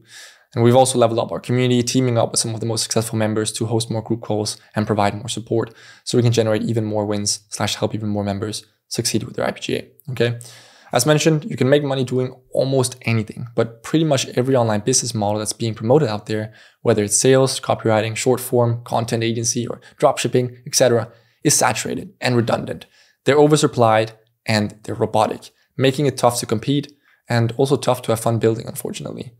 IPGA is quite simply the online business to start. It's high in demand and low in supply and allows you to differentiate yourself from your competition as every case is unique. Okay, it doesn't require a lot of clients to make 10, 20, 30, 40, 50k plus per month with IPGA, as we saw earlier in this module when I explained, your earnings potential. And so a single client could be worth 10 to 30k plus per month for you when scaled. Okay. All right. So the IPGA Masterclass truly teaches you everything required to start, run, and scale your own IPGA. 1, building and managing your agency backend in the most streamlined and systemized way. 2, getting clients quickly. Again, this is the easiest part of growing IPGA just because of how in demand it is and how low in supply it is. But again, we also teach you this. Before I taught it in 1 module, now we teach it in 4 modules to ensure that you get more clients faster. And 3, of course, delivering a supreme service to the clients, which includes how to help them structure their course vision, how to help them create their actual course, and how to help them, how to set up and manage their entire course, community, and business backend for them, right? And of course, how to help them scale their course business with industry-leading marketing and sales strategies, okay? So in case you're curious, this is actually what the IPGA Masterclass course library looks like. So we have part 1, part 2, part 3, and then we have these scaling blocks where I teach you how to run YouTube ads for your clients' online courses and Facebook ads for your clients' online courses. We have a meeting library where we upload our past calls. And then the newest addition, because we keep adding more stuff to the IPJ Masterclass, is the copywriting scaling blocks, we call them, right? So it's essentially how to do great copywriting for all the aspects of your client sales funnels, right? Now, we might charge extra for these scaling blocks in the future, but for now, every IPJ Masterclass membership comes with lifetime access to them all. So this means if you join now, you'd have lifetime access to these, never have to worry about paying for a scaling block in the future, okay? Because you'll get them all included with lifetime access. Now, this looks a little bit weird because I've added them in like this, but I'm just going to show you what it looks like when you're actually a member. So you come in, you have the community over here, and then you have the learning. With your course library, you can access everything. Just as a bonus, I've even thrown in the entirety of my old course, SM Academy, which I used to charge like between 1 to 1.5K for. That's from 2021. It's just a free bonus. That's not what it's about. I just found it fun to throw it in there. But you're getting everything. So IPJ Masterclass part 1, part